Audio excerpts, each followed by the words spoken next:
Welcome to Wickless Night.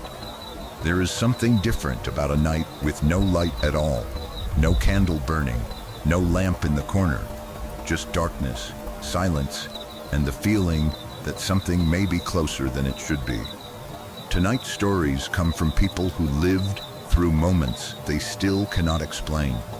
A sound in an empty room, a stranger at the door, a shadow that moved when no one else was there. Before we step into the dark, leave a comment and tell me where you are listening from tonight. And if you enjoy slow, unsettling, true horror stories, subscribe to Wickless Night. Get comfortable. The lights are already gone.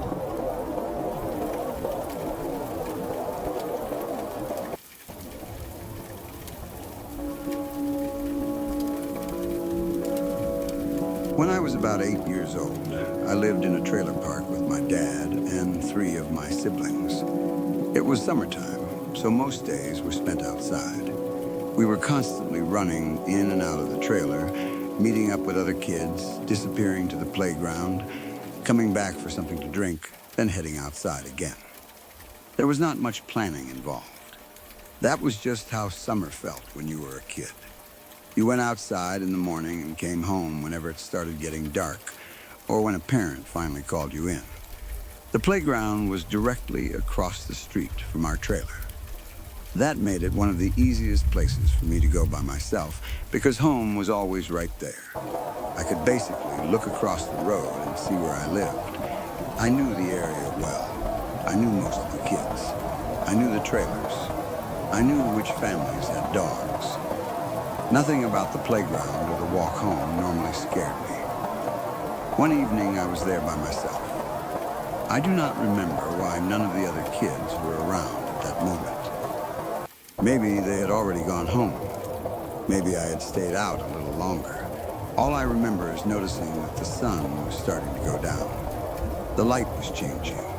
It was not fully dark yet, but it was getting close enough that I knew I should probably head home. At 8 years old, that was usually the signal. Playtime was over. Go inside. So I left the playground and started crossing the street toward our trailer. I was only a short distance away. Then I noticed something near the front of our place.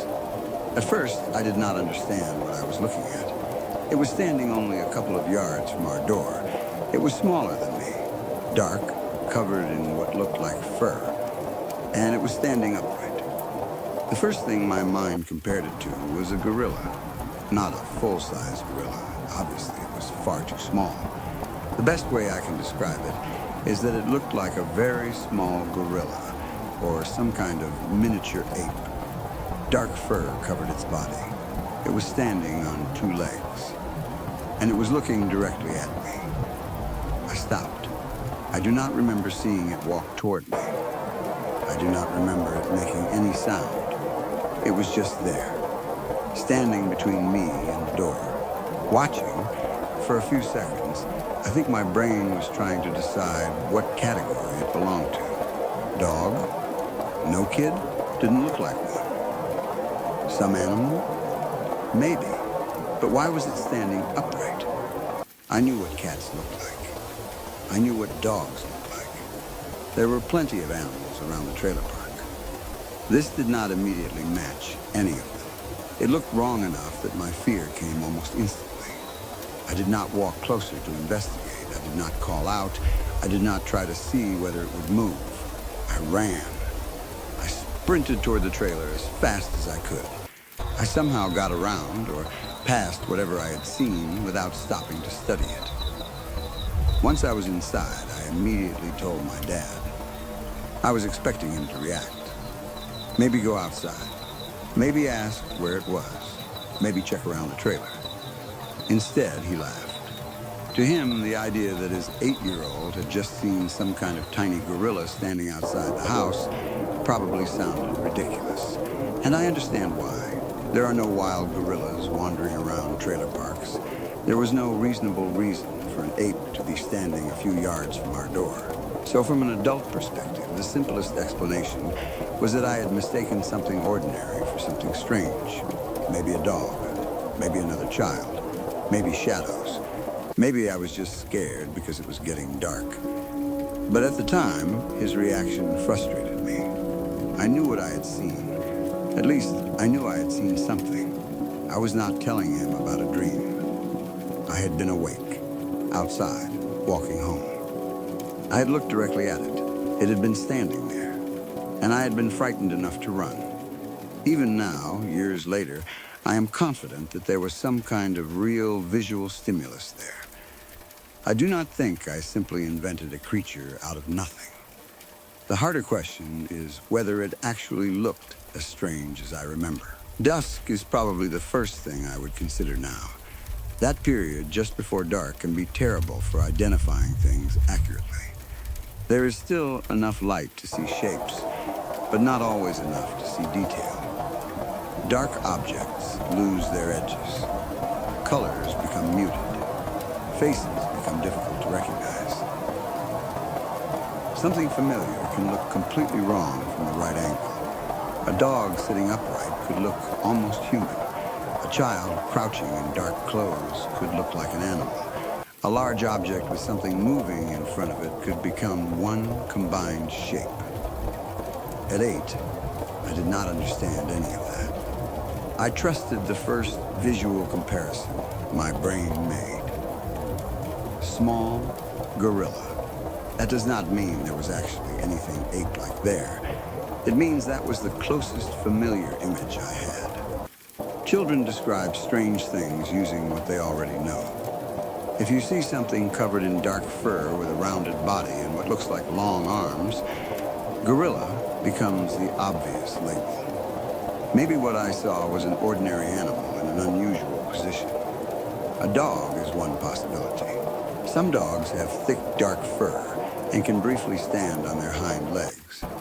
If one was facing me with its front legs lifted or resting on something, the silhouette could look surprisingly ape-like. At dusk, I might not have seen the shape of the muzzle or ears clearly. The body would look dark. The front legs might look like arms. If it was a small or medium-sized dog, it would also be shorter than me. That fits.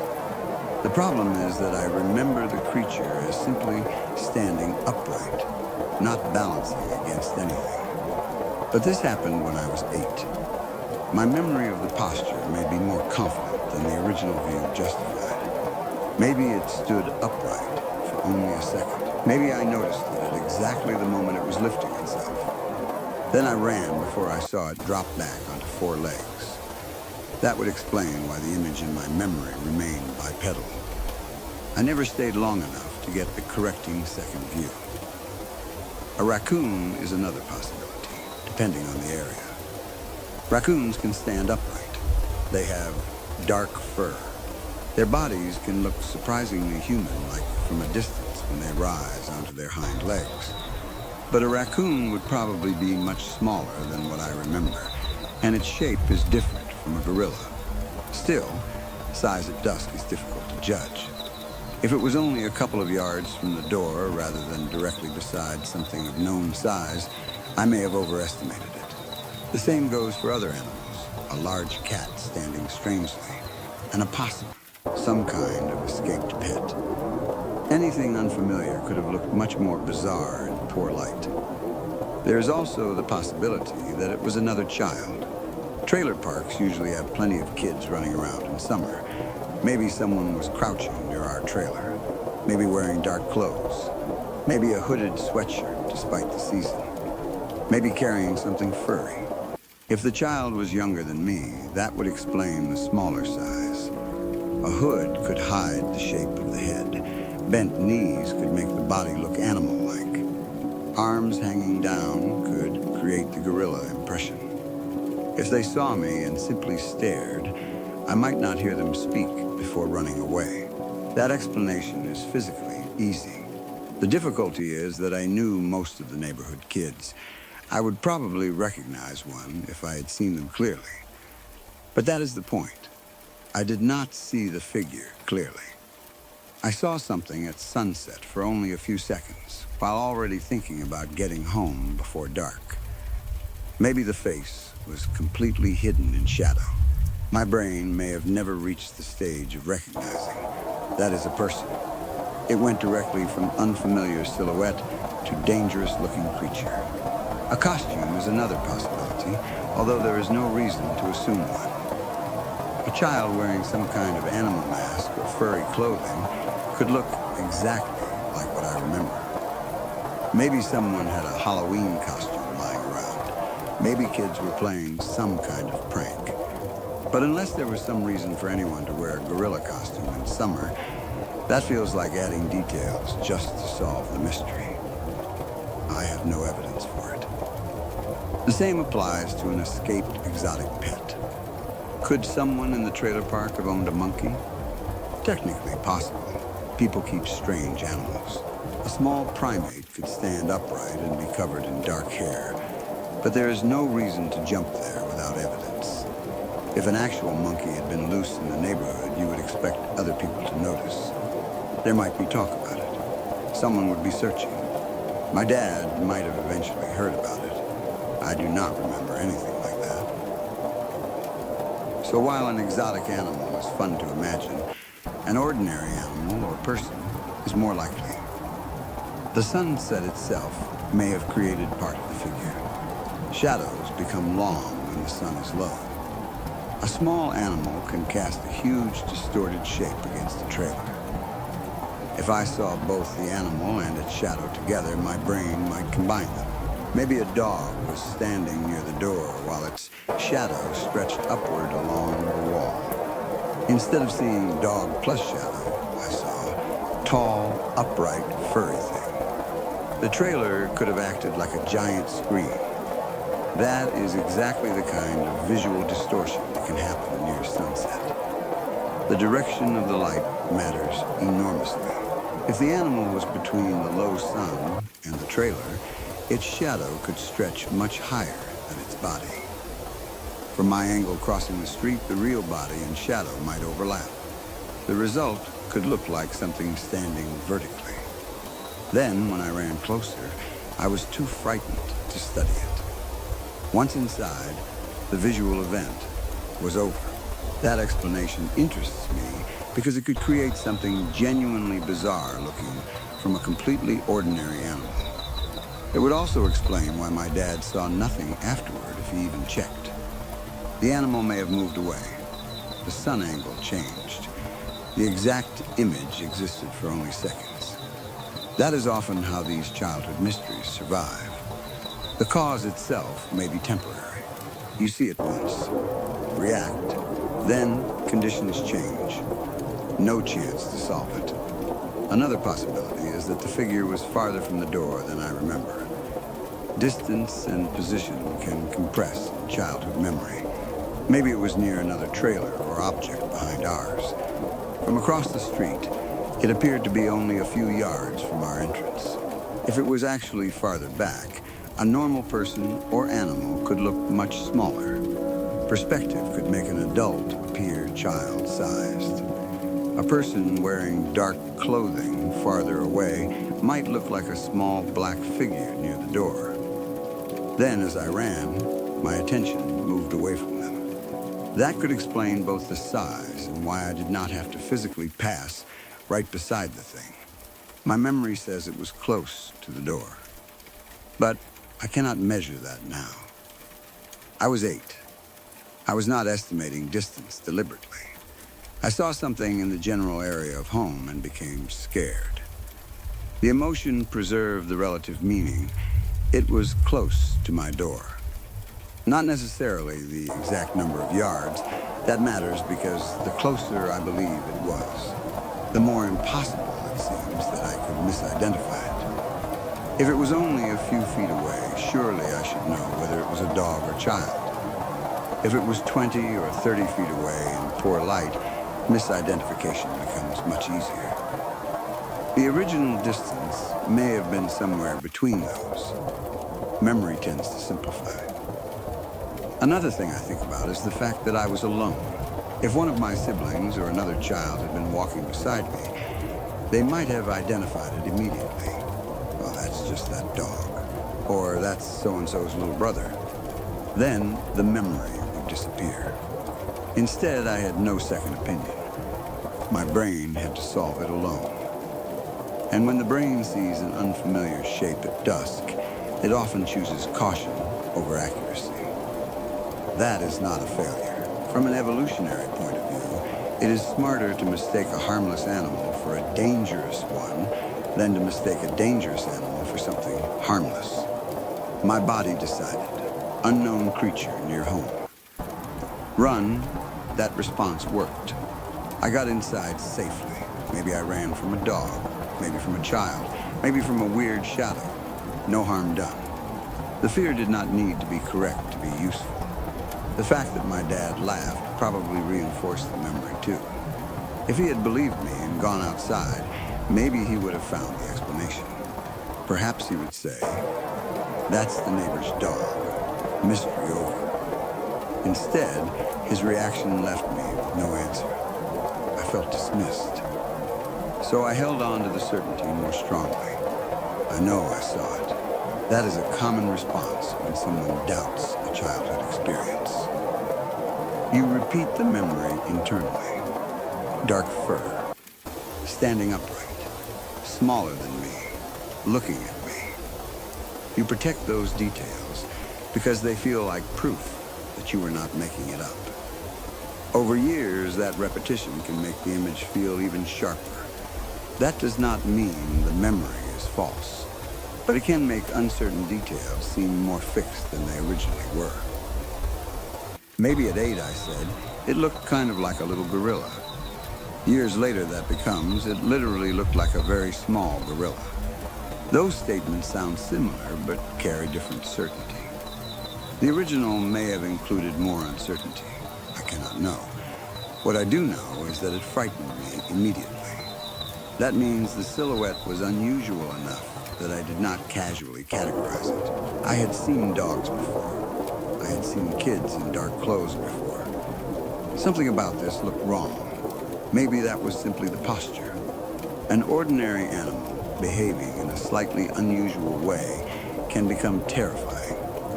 Imagine seeing a raccoon stand upright when you have never watched one do that before. For a child, the effect could be almost unbelievable. Or a dog standing on hind legs with front paws lifted. At sunset, you may lose the head details and see only a thick, dark body. That could look very much like a little ape. The staring is probably another detail where interpretation matters. I remember it as staring directly at me. But how do you know an animal is staring from several yards away at dusk? If the head was simply pointed in my direction, I would interpret that as eye contact. I may not have actually seen eyes. A dark furry face can hide them completely. The sense of being watched may have come from posture rather than visible eye contact. Again, it was facing me. Therefore, it was staring. That small change makes the event less uncanny. The creature did not necessarily notice me in some deliberate, threatening way. It may have simply been oriented toward the playground or street. If it was an animal, perhaps it heard me crossing. Turned, we both froze. Then I ran. Completely normal. If it was a child, they may have been equally confused by my reaction. Imagine being some little kid crouched near a trailer and watching an older child suddenly sprint past you like they saw a monster. You might never understand why. That possibility makes me laugh now. Maybe somewhere another person has a memory of me running away from them for no reason. There is also the possibility of a large toy or object. Trailer parks often have children's toys outside. Stuffed animals, plastic ride-ons, yard decorations, trash bags, piles of clothes. A dark object could look remarkably alive in low light. Maybe what I thought was fur was texture from a bush or fabric. Then, movement from wind made it seem to shift, but I remember it as standing and looking at me. That suggests I perceived a head and body. Still, pareidolia can create exactly that. The brain finds human or animal forms in objects constantly. A garbage bag becomes a crouching person. A tree stump becomes an animal. A coat becomes someone standing in a doorway. At 8, under sunset lighting, an oddly shaped object near the trailer could become a small gorilla almost instantly. The problem is that I remember the figure as alive. Did it actually move? I do not remember clear movement. It was just standing there. That is interesting. If I had watched it walk, turn, or raise an arm, the case for a living creature would be stronger. Instead, the most vivid image is static. Dark figure, upright, facing me.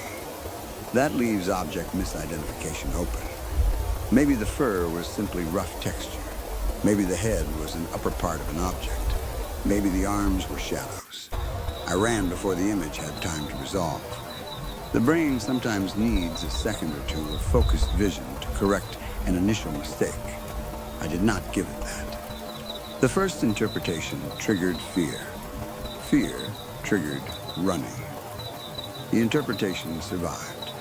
By the time I told my dad, I was no longer saying, I saw something weird. I had already classified it, a little gorilla. Once language is attached, memory starts storing the label along with the image. That can make later reconsideration difficult. You do not remember the raw shapes. You remember gorilla. Maybe if I could see exactly what my eyes received before the label formed, the mystery would be much smaller. Dark rounded body, 2 long shapes, small head, standing near wall. That could fit many things. But the word gorilla makes it sound much more specific.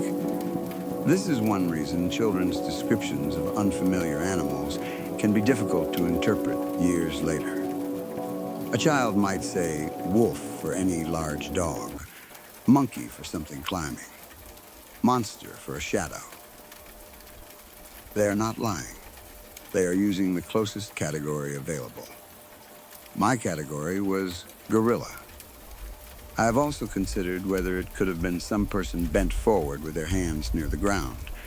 If someone was crouching and then began to stand when I noticed them, the posture might look ape-like. A small adult at a distance could appear child-sized. Dark hair or a dark jacket could look like fur. Maybe someone was picking something up near our door.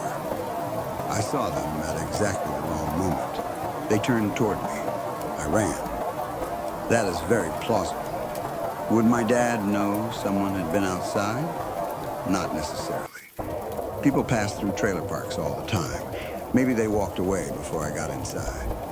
Again, the event may have lasted only seconds. Another clue is that nothing happened afterward. The figure did not follow me. There was no scratching at the trailer, no strange animals seen again, no neighbors reporting a creature, no repeated sightings, no footprints or damage that I remember. It was one encounter, one sunset. That strongly favors a temporary, ordinary cause. A passing animal. A person. A shadow. If there had been some unknown ape-like creature living around the trailer park, you would expect someone else to notice eventually. Kids spent all summer outside. Adults walked around. Someone would see it again. The fact that nobody did is important. Of course, an escaped animal could pass through once and never return. But we do not need that explanation if normal local animals fit better. There is no larger pattern. That makes me less interested in turning the story into a cryptid encounter. The phrase small gorilla makes people think immediately of some strange creature. But the actual experience does not require that. I saw a dark furry-looking upright shape for a few seconds at dusk when I was 8. That is the strongest honest version. The rest remains uncertain. I am still confident that there was something there. That is different from being confident about what it was. I think that distinction matters. People sometimes hear skeptical explanations and assume they are being told, you imagined everything. I do not think that. Most misidentifications start with a real object. The dog is real. The shadow is real. The person is real. The brain just gives it the wrong label. That is probably what happened to me. A real shape stood near our trailer. I saw it under bad lighting. My brain identified it as a tiny gorilla. Then I ran before gathering better information. That explanation respects the memory without requiring something impossible. And honestly, if I had been 8 and saw the same thing again, I probably would still run. Even if there is a 90% chance it is a dog, the remaining uncertainty is enough for a child. There is no prize for walking closer to a strange animal. Running inside to get an adult was reasonable. My dad laughing was probably his way of telling me there was nothing to fear. He may have known immediately what I had probably seen. Maybe there was a particular dark dog that lived nearby. Maybe he simply trusted the fact that gorillas do not live in trailer parks. From his point of view, the category itself disproved the interpretation. But I wish he had checked. Not because I think he would have found a mysterious creature, because maybe he would have solved a question I have carried for years. He could have stepped outside and said, "There, see? It's that dog." Or "That's a trash bag by the neighbor's steps." Or "That kid is wearing a black hoodie." Then I would probably have forgotten the entire event by the next week. Instead, nothing corrected it. So the small gorilla stayed. Memory preserved the unanswered version. Sometimes that is all it takes for a childhood experience to become a lifelong mystery. Not an impossible event, just an explanation missed at the right moment. If I could go back, I would want to see the scene from an adult height in full daylight. Where exactly was the object? What was behind it? Were there bushes, cars, trash cans? Was there a dog tied nearby? What direction was the sunset? Were there long shadows crossing the trailer? Those details would probably solve most of it, but I do not have them. I remember the playground, the street, our trailer, the sun going down, and the figure. Everything else has faded. That is how emotional memory works. It keeps the threat and throws away the background information needed to explain the threat. The more I think about it, the more I suspect an animal. The fur seemed clear enough to me that I think there probably was something furry there. A dark dog standing or sitting in an unusual position could fit almost perfectly. Maybe it was scratching against the trailer and briefly upright. Maybe leaning against something. Maybe standing on its hind legs to sniff near the door. I came around from the playground at exactly that moment. The dog turns its head toward me. Now I see a small, upright, furry body staring. Before it drops down, I run. That would produce exactly the memory. Because I did not stay, I never saw the transition back to 4 legs. In my memory, it remains permanently upright. That is probably the explanation I like best, but I cannot prove it. Maybe there was a child. Maybe an object. Maybe some other animal.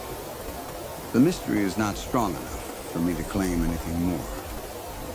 What remains strange is how clear the impression still feels. I can picture the size. Smaller than me. Dark fur. 2-legged. Near the door. Facing me. That image has survived far longer than most things from when I was 8. I do not remember every game I played that summer. I do not remember what I ate that day. I do not remember which siblings were inside. But I remember looking toward home and seeing something where I expected the area to be empty. Fear marked the moment. Maybe that is why it feels so definite. Strong memory does not automatically mean perfect memory. It means the brain decided the event mattered. And at 8 years old, seeing what looked like a miniature gorilla standing between you and your front door definitely mattered. I also think the setting helped. Trailer parks are full of tight spaces between homes. Cars, storage, bushes, porches, things can appear suddenly from behind structures. You do not always have a wide, clear view. A person or animal could be hidden until you are almost directly across from them. Then, there they are. From the playground, maybe something had been there the entire time, and I simply had not noticed. As I crossed the road, my viewing angle changed. Suddenly, the figure separated from the background. That can make an object feel like it appeared out of nowhere. Another normal visual effect. And because the sun was setting, contrast would change by the minute. A dark animal that was almost invisible against one trailer could become obvious against another surface when I moved. I may have experienced the perfect combination of angle, silhouette, and surprise. That is enough. I do not think there was a supernatural creature waiting outside my childhood home. There is nothing in the story that requires that. The figure did not vanish. It did not speak. It did not do anything physically impossible. It simply looked unusual. The unknown part is identification. And identification errors are incredibly common at dusk. That is where I land now. Still, I understand why 8-year-old me was certain. Adults underestimate how real those moments feel. You are not thinking. My visual system may be misclassifying an ambiguous silhouette. You are thinking. There is a tiny gorilla outside my house. Run, so I ran. I got inside. Told my dad. He laughed. And because nobody ever came back with an explanation, the image stayed exactly where I left it. Standing outside, a couple yards from the door, covered in dark fur, shorter than me. Upright, watching, maybe it dropped onto all fours the second I turned away. Maybe a child stood up and walked home confused. Maybe a shadow shifted and whatever I thought I saw stopped looking like a creature completely. I never got to see that part. My memory ends at the moment fear took over. That is probably why I can still say with complete confidence that I saw something. I did. I just no longer think confidence in seeing something is the same as knowing what that something was. What I know is that one summer evening when I was 8, I left the playground across the street because the sun was setting and started walking toward home. A dark, furry-looking figure was standing near our door. It was small. It looked upright. Its shape reminded me immediately of a gorilla. I looked at it. It seemed to look back. And I ran inside before either of us did anything else. There is probably an ordinary answer hidden somewhere in those few seconds. A dog, a kid, a shadow, an animal I did not recognize. I wish I had that answer. But after all these years, the only version I still have is the one my 8-year-old eyes gave me. A tiny gorilla-shaped thing standing outside our trailer at sunset. And the part that still unsettles me is not that I think it was actually a gorilla. It is knowing that whatever really stood there was close enough for me to see, strange enough to make me run, and gone before anyone older ever bothered to look.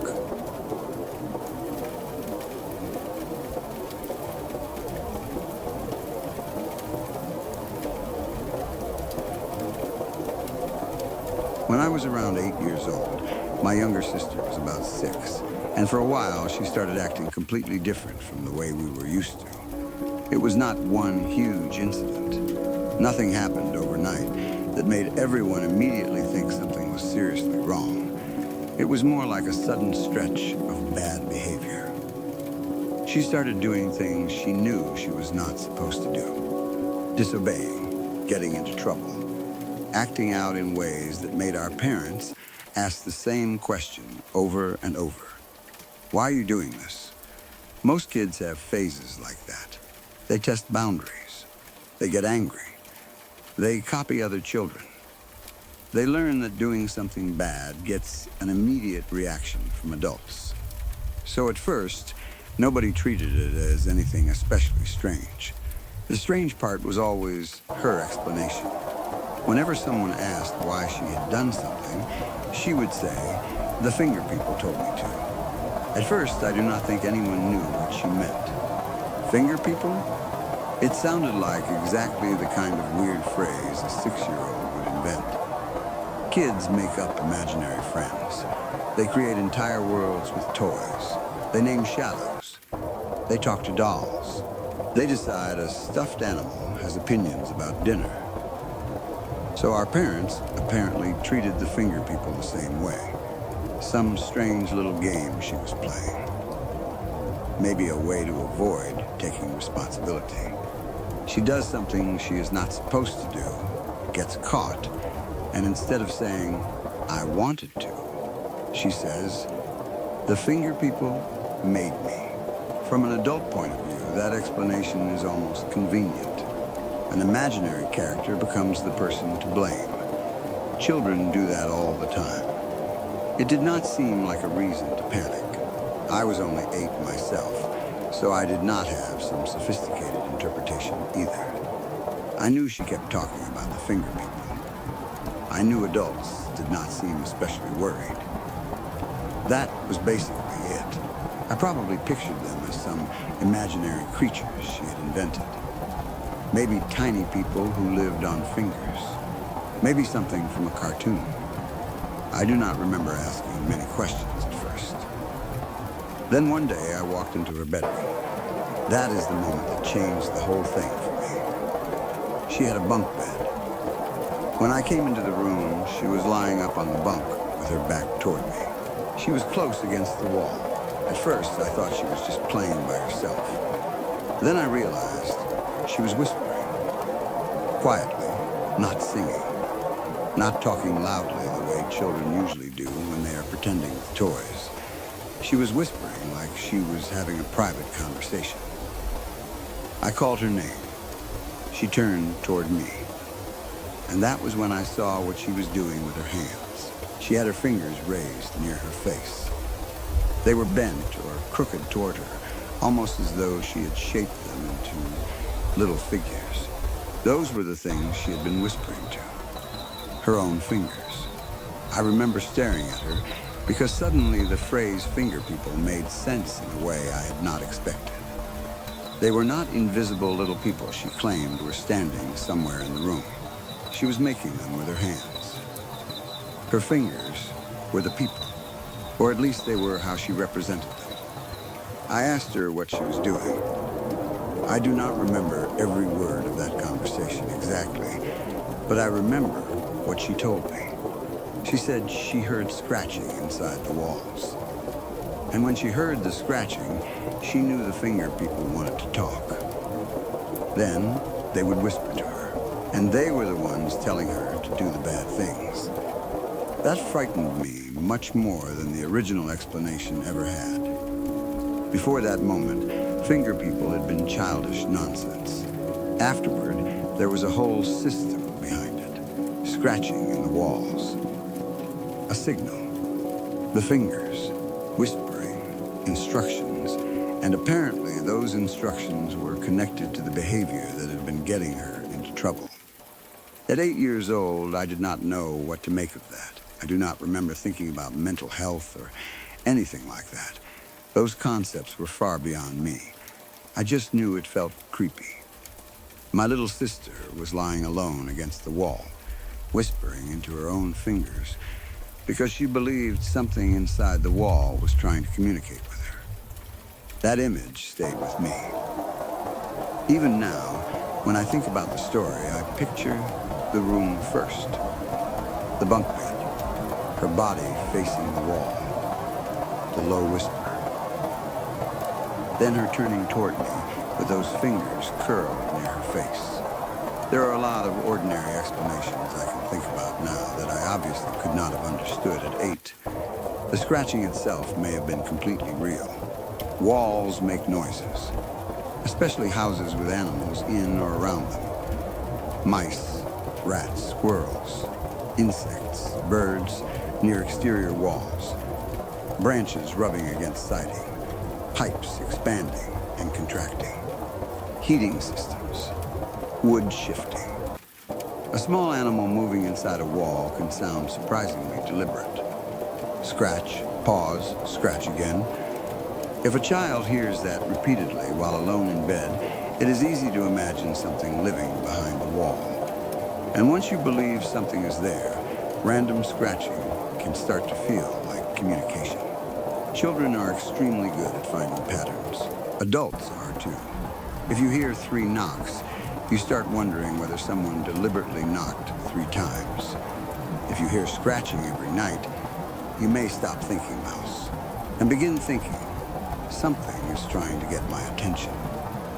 At 6, my sister may not have needed much more than that. Maybe she heard a real animal. Then she invented the finger people to explain it. The fingers gave the invisible thing a visible form. That would actually make a lot of sense. If the thing was in the wall, she could not see it.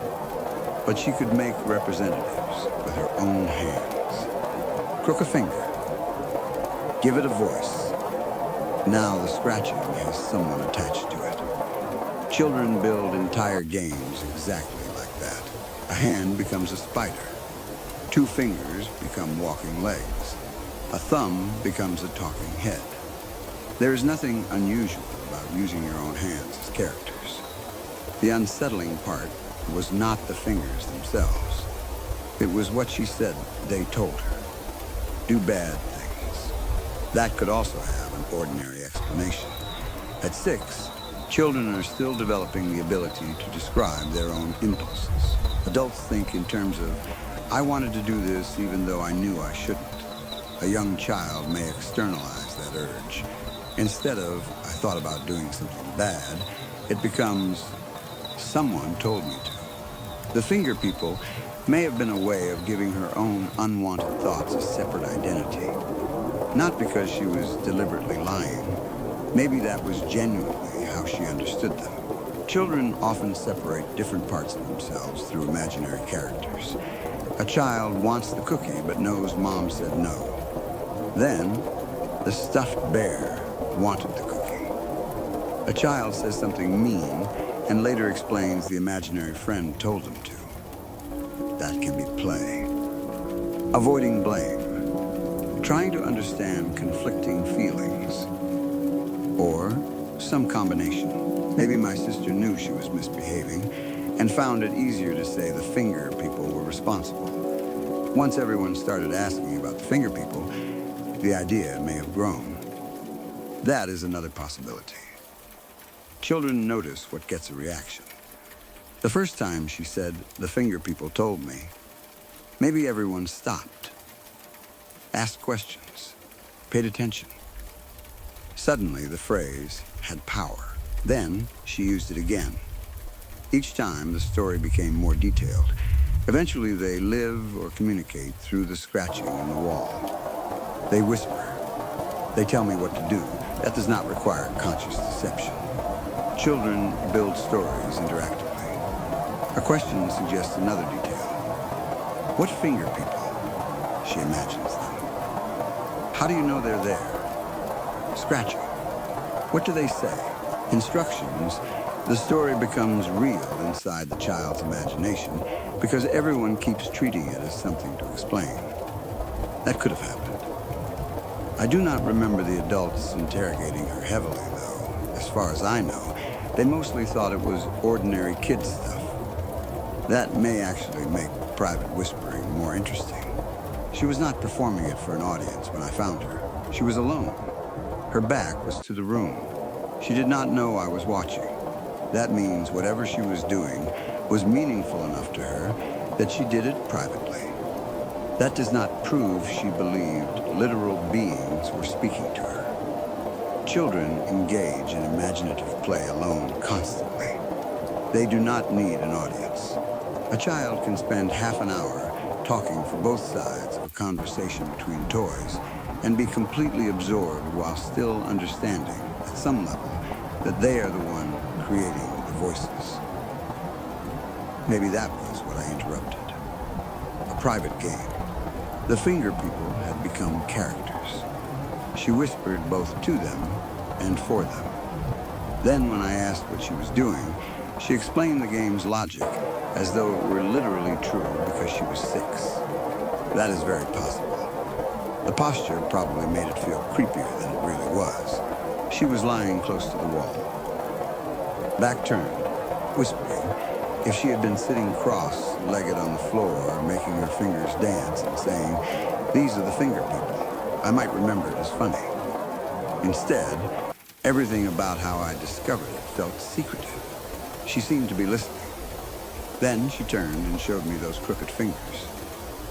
Context can make completely normal child behavior look disturbing. The wall scratching is another part that could have reinforced the whole game. Suppose there really were mice. She hears them at night. They become the finger people. Then whenever the scratching happens, she starts talking to her fingers. Eventually, the sequence becomes automatic. Scratch. They want to talk. Hands up. Conversation. There is no actual voice from the wall needed.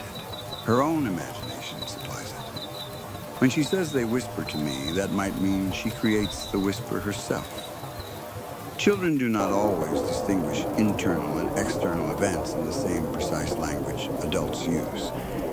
If she was whispering when I found her, maybe I had already heard exactly how the finger people talked. Through her. She may have been producing both sides of the conversation. That would actually be the simplest explanation. But at 8, I did not think. My sister is engaged in a complex form of imaginative self-dialogue. I thought, she says things in the wall tell her to do bad things. That is much scarier. I also cannot know how exact my memory is after all these years. This happened in childhood. The broad image is strong. Her in the bunk, the fingers, the whispering, the scratching explanation. But details may have sharpened with time.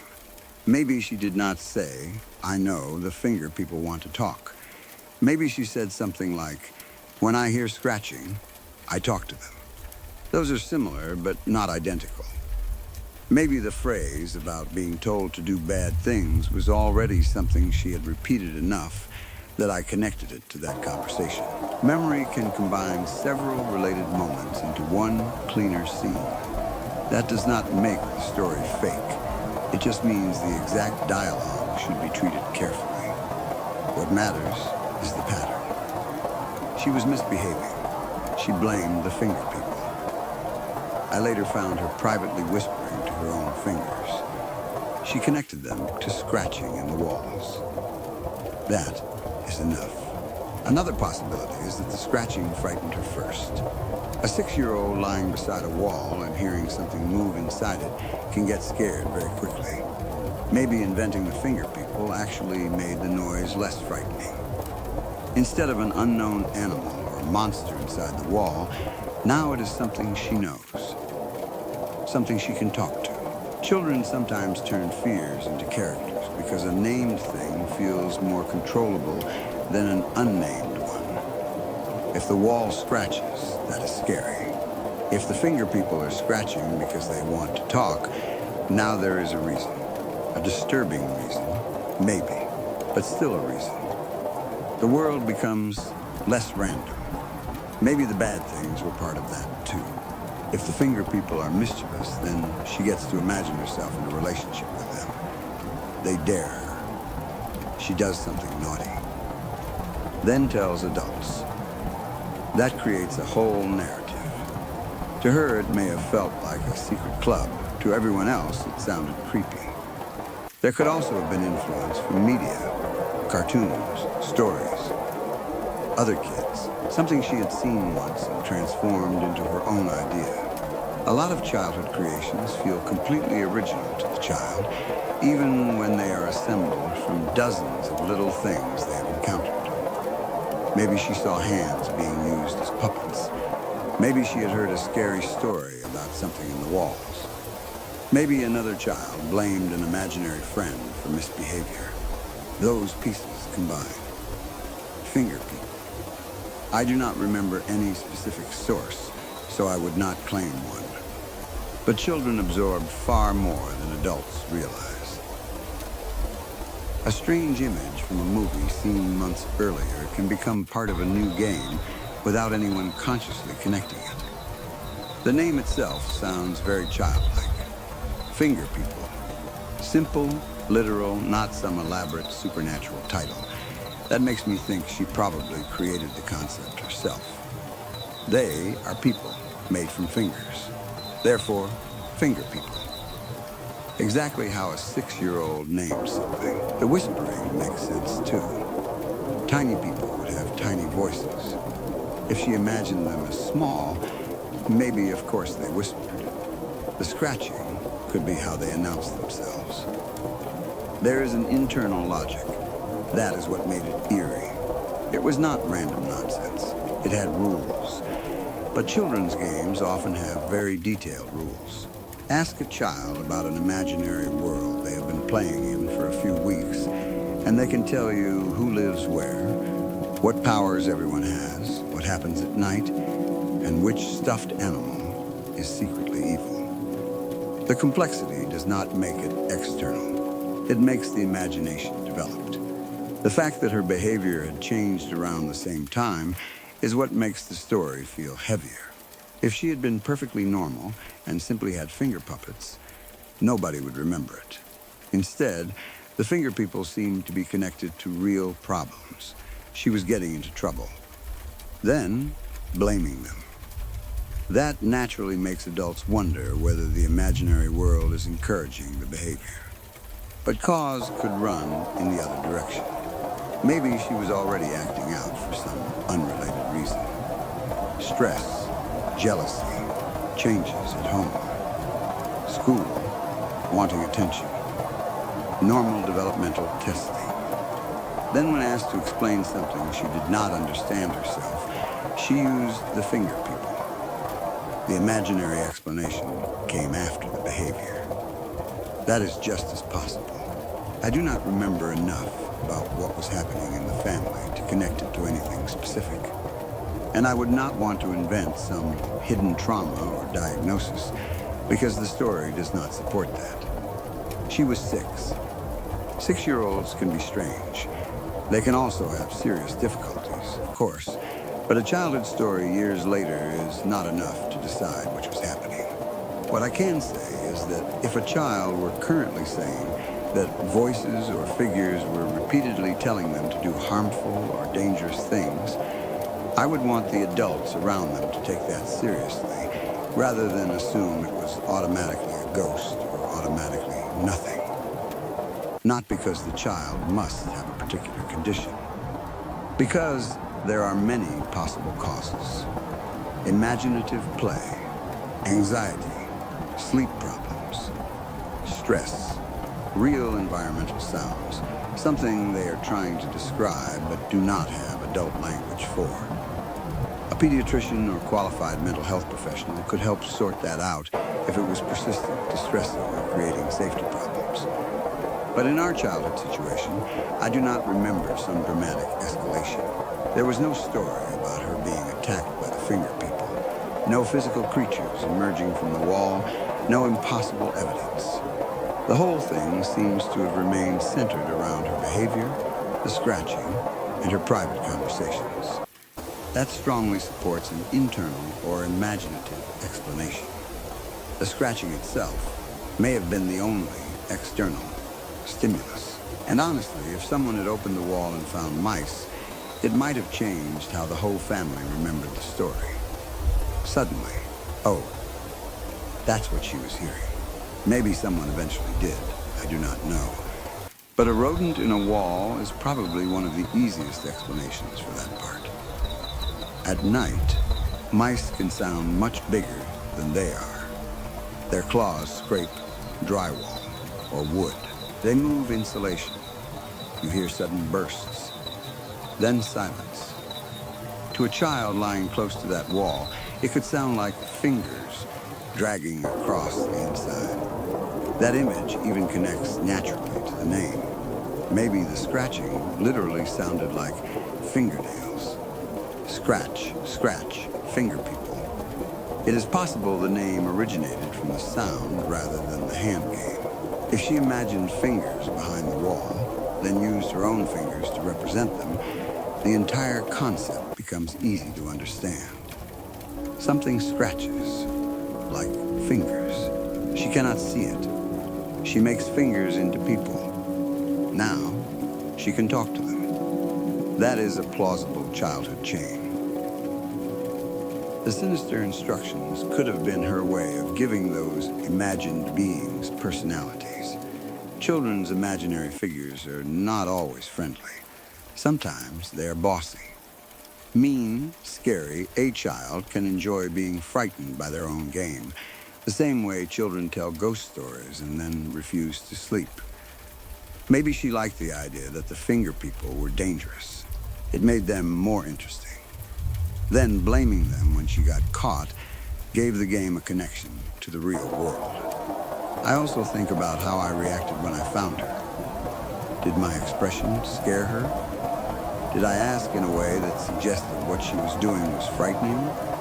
At 8, I was only 2 years older, but to a 6-year-old that can still feel significant. Maybe I looked horrified. She may have leaned into the story because she saw my reaction. Siblings do that. You discover something that scares your older brother or sister, and suddenly it becomes entertaining.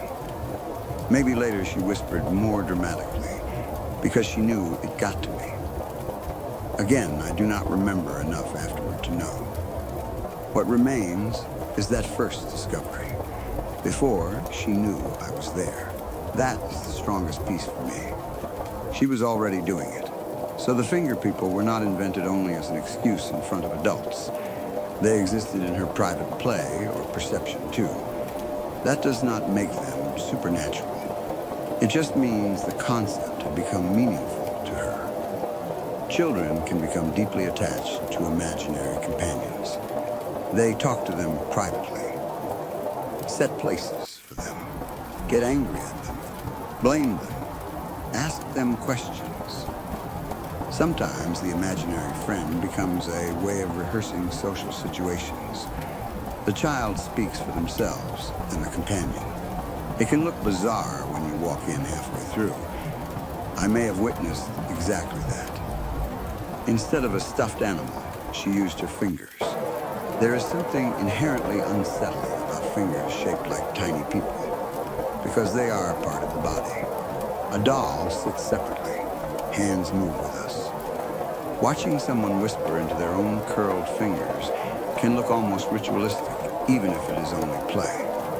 That probably explains why the image stayed with me more than if she had been talking to Barbie dolls. There was also the wall, her face close to it. The scratching. Those pieces made everything feel secret and hidden. The human brain does not like unexplained activity inside walls. Even adults hear scratching and immediately imagine pests, intruders, or something crawling where it should not be. A child takes that fear farther. What lives inside the wall? Tiny people. Of course, they cannot come out normally, so they communicate another way, maybe through fingers. The story almost writes itself from a child's perspective. I can see that now. At the time, it was one of the creepiest things I had ever seen. I think the phrase they whispered to me to do the bad things is what really gave it power. Because that made it sound like she did not control the game. If she said, I pretend these are little people, nothing scary. If she said, they tell me what to do, completely different. It suggests obedience. That is what frightened me. But again, children often describe impulses as commands. Even adults do sometimes. I had this voice in my head telling me to eat the cake. Usually, they do not mean an external, audible voice. They mean a thought that felt persistent. A 6-year-old may not have that distinction in language. The finger people told me could mean, I imagined them saying it. Or, I thought about doing it while playing with them. Or, I wanted an excuse. Or, I actually perceived something like a voice. The sentence alone cannot tell us which. That is why I would not make a paranormal claim from it, nor would I diagnose her from it. There is simply not enough information. The most likely explanation remains a mix of real scratching noises and imaginative play. Maybe her misbehavior was unrelated. Maybe the finger people became convenient characters after the fact. That accounts for almost everything. What makes the story feel scary is the way I encountered the game without context. Imagine being 8. You already know your little sister has been acting strange. Every time adults ask why, she says, "The finger people told me." Nobody knows what that means. Then one day you walk into her bedroom and find her alone on the top bunk facing the wall. She is whispering. You call her name. She turns. Her own fingers are bent toward her face like tiny bodies. Those are the people. Then she tells you the scratching inside the wall means they want to speak to her. And when they speak, they tell her to do things that get her in trouble. At 8, you are not going to calmly think. Interesting, imaginative coping mechanism. You are going to wonder what exactly your sister believes is inside the wall. I probably started listening for scratching myself after that. That is another way fear spreads. Once someone points out a sound, you begin hearing it. Maybe I heard mice too. Now every noise has context. Finger people. If I had heard scratching at night before, it meant nothing. Afterward, it could become evidence. I do not remember having my own experiences with them, which is reassuring. No voices told me anything. No little figures appeared. Nothing moved through the house.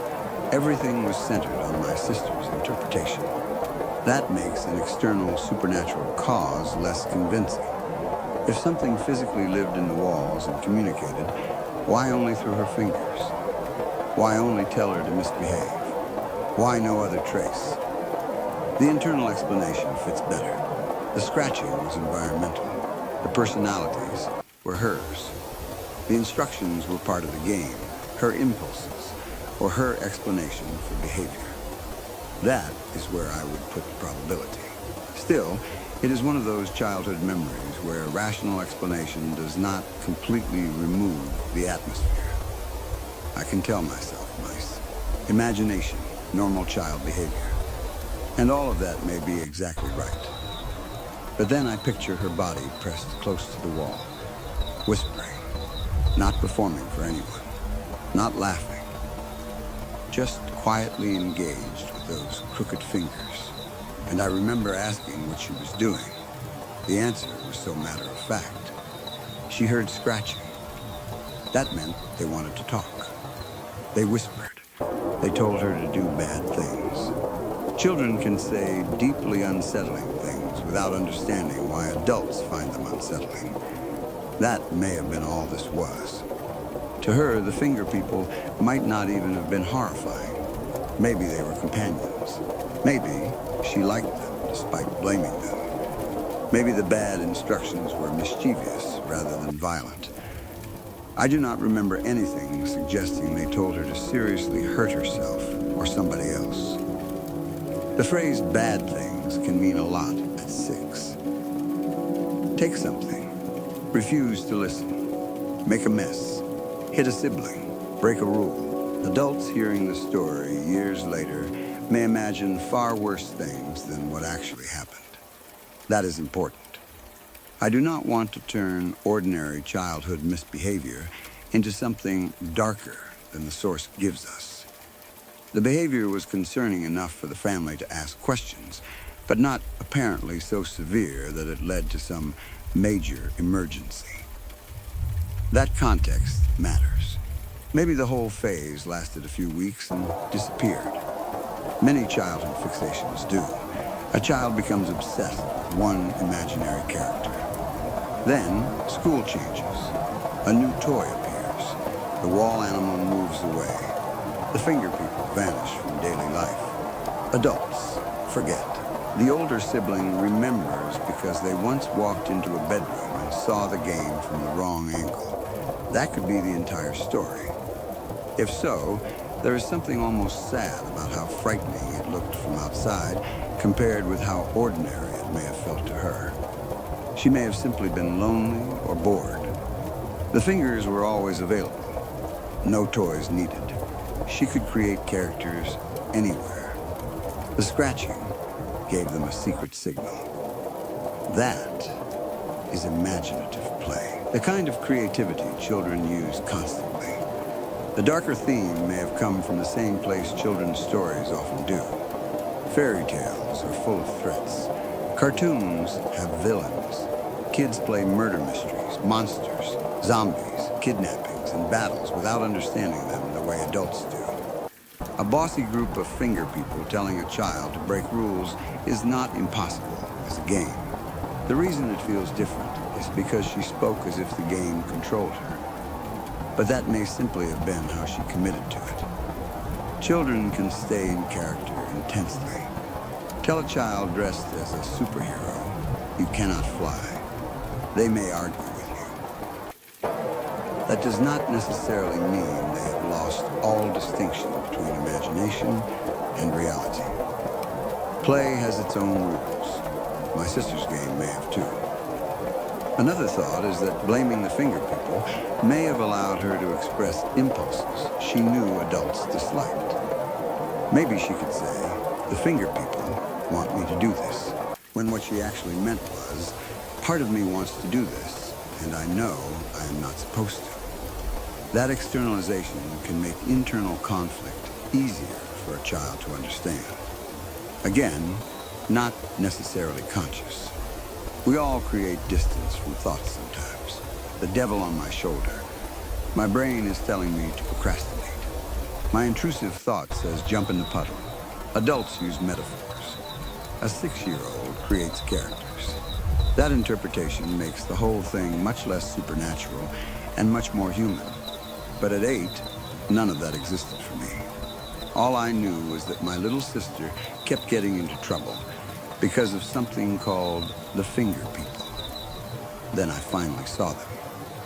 Not tiny creatures crawling out of the wall. Her own hands. That almost made it worse, because they were always with her. She could talk to them anytime. I think that was part of the discomfort. An imaginary friend living under the bed is somewhere. Finger people are attached to you. You cannot leave them behind. Obviously, that was not how she may have understood it. But it was how the image felt to me. Maybe the scratching in the wall stopped eventually. If rodents caused it, that could have happened naturally. Maybe the family dealt with pests. Maybe seasonal changes moved animals elsewhere. If the signal disappeared, the game may have faded with it. That would be a very clean, ordinary ending. I wish I remembered. But childhood memories often preserve the disturbing discovery and lose the resolution. Nobody remembers the Tuesday when the child simply stopped mentioning the imaginary friend. There is no dramatic ending. One day you realize you have not heard the name in months. By then, everyone has moved on. That may be what happened. The absence of a dramatic ending is actually reassuring. There was no escalation to something impossible. No fingers moving independently. No marks in the wall spelling messages. No other family member hearing whispered instructions. No event that required a supernatural explanation. Everything happened within normal childhood behavior and perception. Strange normal childhood behavior, maybe, but still within that range. The scratching is probably the only part that came from the physical house. And old houses, apartments, or even newer homes can have animals in walls without anyone realizing immediately. If I had to reduce the story to the most likely explanation now, I would say my sister heard genuine scratching noises, probably from something ordinary in the structure, and built an imaginative world around them. The finger people gave those noises characters. Her own fingers became puppets or representatives. The whispering was part of the game or her way of describing thoughts. Her misbehavior either became incorporated into that game or used it as an explanation afterward. That covers almost every detail. I do not know that it is definitely right, but it is much more plausible than actual entities communicating through her fingers. The story still bothers me because of the private moment I witnessed. Had I only heard the phrase from her afterward, I could dismiss it more easily. But I saw her engaged with it. She believed in the activity enough to spend time whispering when no one else was there to watch. That tells me it was real to her, in some sense. Not necessarily literally real, but psychologically real. Important part of her private world. That distinction is worth respecting. Children's imaginary experiences can feel intensely real without being evidence of something paranormal. Adults sometimes forget that. We think imagination means casual pretending. For children, imagination can absorb the entire room. A cardboard box becomes a spaceship. 2 fingers become people. Scratching becomes language.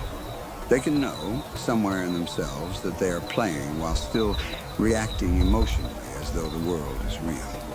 That may have been my sister. And if she was frightened by it rather than enjoying it, then the experience would still have been important even if the source was internal. Fear does not require a real monster. I do not remember enough to know whether she was scared. The fact that she listened to them and talked to them suggests she was at least engaged. Maybe they scared her. Maybe not. She may even have liked them. The adults mostly treated it as kid stuff, which suggests she was not visibly terrified all the time. That context keeps me from turning the story into something more severe than it was.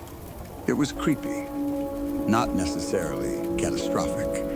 What I remember is how my own understanding changed in one afternoon. Before entering that bedroom, finger people was just a phrase. Afterward, I understood that she had an entire ritual attached to it. Listen to the wall. Wait for scratching. Raise the fingers. Whisper, and somehow those same little figures became responsible for the things she did wrong. That is exactly the kind of childhood detail that survives, because it feels like stumbling into something you were not meant to see. She had not invited me into the game. I walked in, saw her talking, called her name, and suddenly became aware of this private world she had apparently been carrying around for weeks. That is eerie, even without ghosts.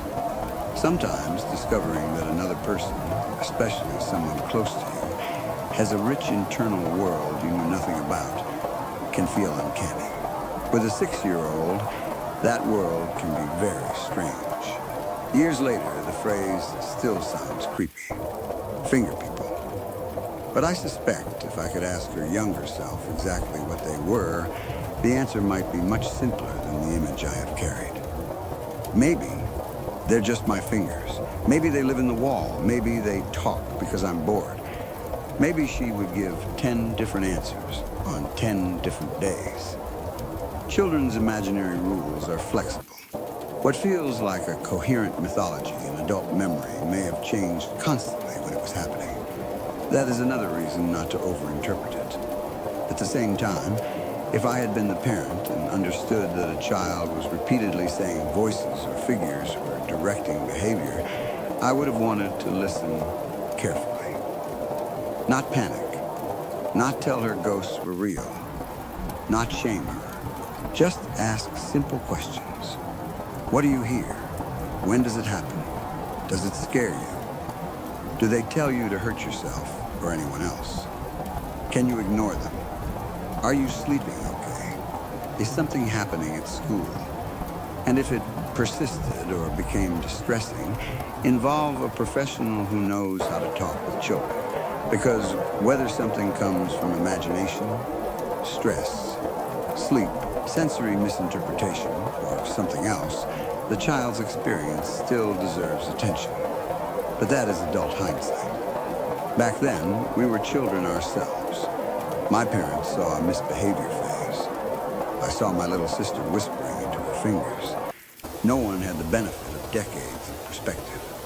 The memory stayed strange because it was never fully explained. There was no moment where someone opened the wall and said, "Look, mice." No moment where my sister laughed and admitted it was a game. No clear explanation that I remember. Just the phase. The finger people. Then eventually, life moved on. That unresolved ending leaves room for all the interpretations people bring to stories like this. Some will hear it and think ghost. Something in the wall. Some kind of entity using the child's hands. Others will immediately think imaginary friends. Others will worry about mental health. The truth may be much less dramatic than any of those. A 6-year-old heard scratching, created characters, acted out, and built an explanation around it. That is enough. The one thing I do not think is helpful is pretending we know exactly what she experienced. I did not hear the scratching with her ears. I did not know whether the whispers sounded external to her or whether she was simply giving the finger people voices herself. I only saw the outside. A child on a bunk bed. Fingers curled toward her face. Whispering, then her explanation. That is all the evidence I had. And honestly, it is creepy enough without adding anything. I still picture the moment before I spoke. She had her back to the room. She thought she was alone. Her face was close to the wall. Her voice was low enough that I could not make out the words. Then I called her name. She turned.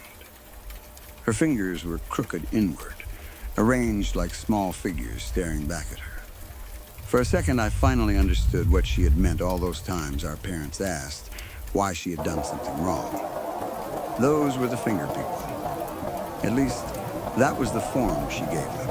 And when I asked her why she was talking to them, she did not act like I had caught her making up a game. She explained it like it was the most ordinary thing in the world. Sometimes there was scratching inside the wall. When the scratching started, she knew the finger people wanted to talk. And when they talked, they whispered things to her. Things that got her in trouble.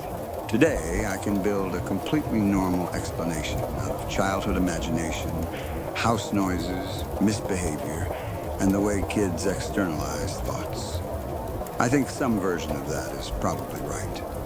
But the adult explanation never completely replaces the image. It only sits beside it. Because I still remember being 8 years old, standing in the doorway, watching my 6-year-old sister hold her own crooked fingers inches from her face and whisper back to whatever she believed had been scratching for her inside the wall.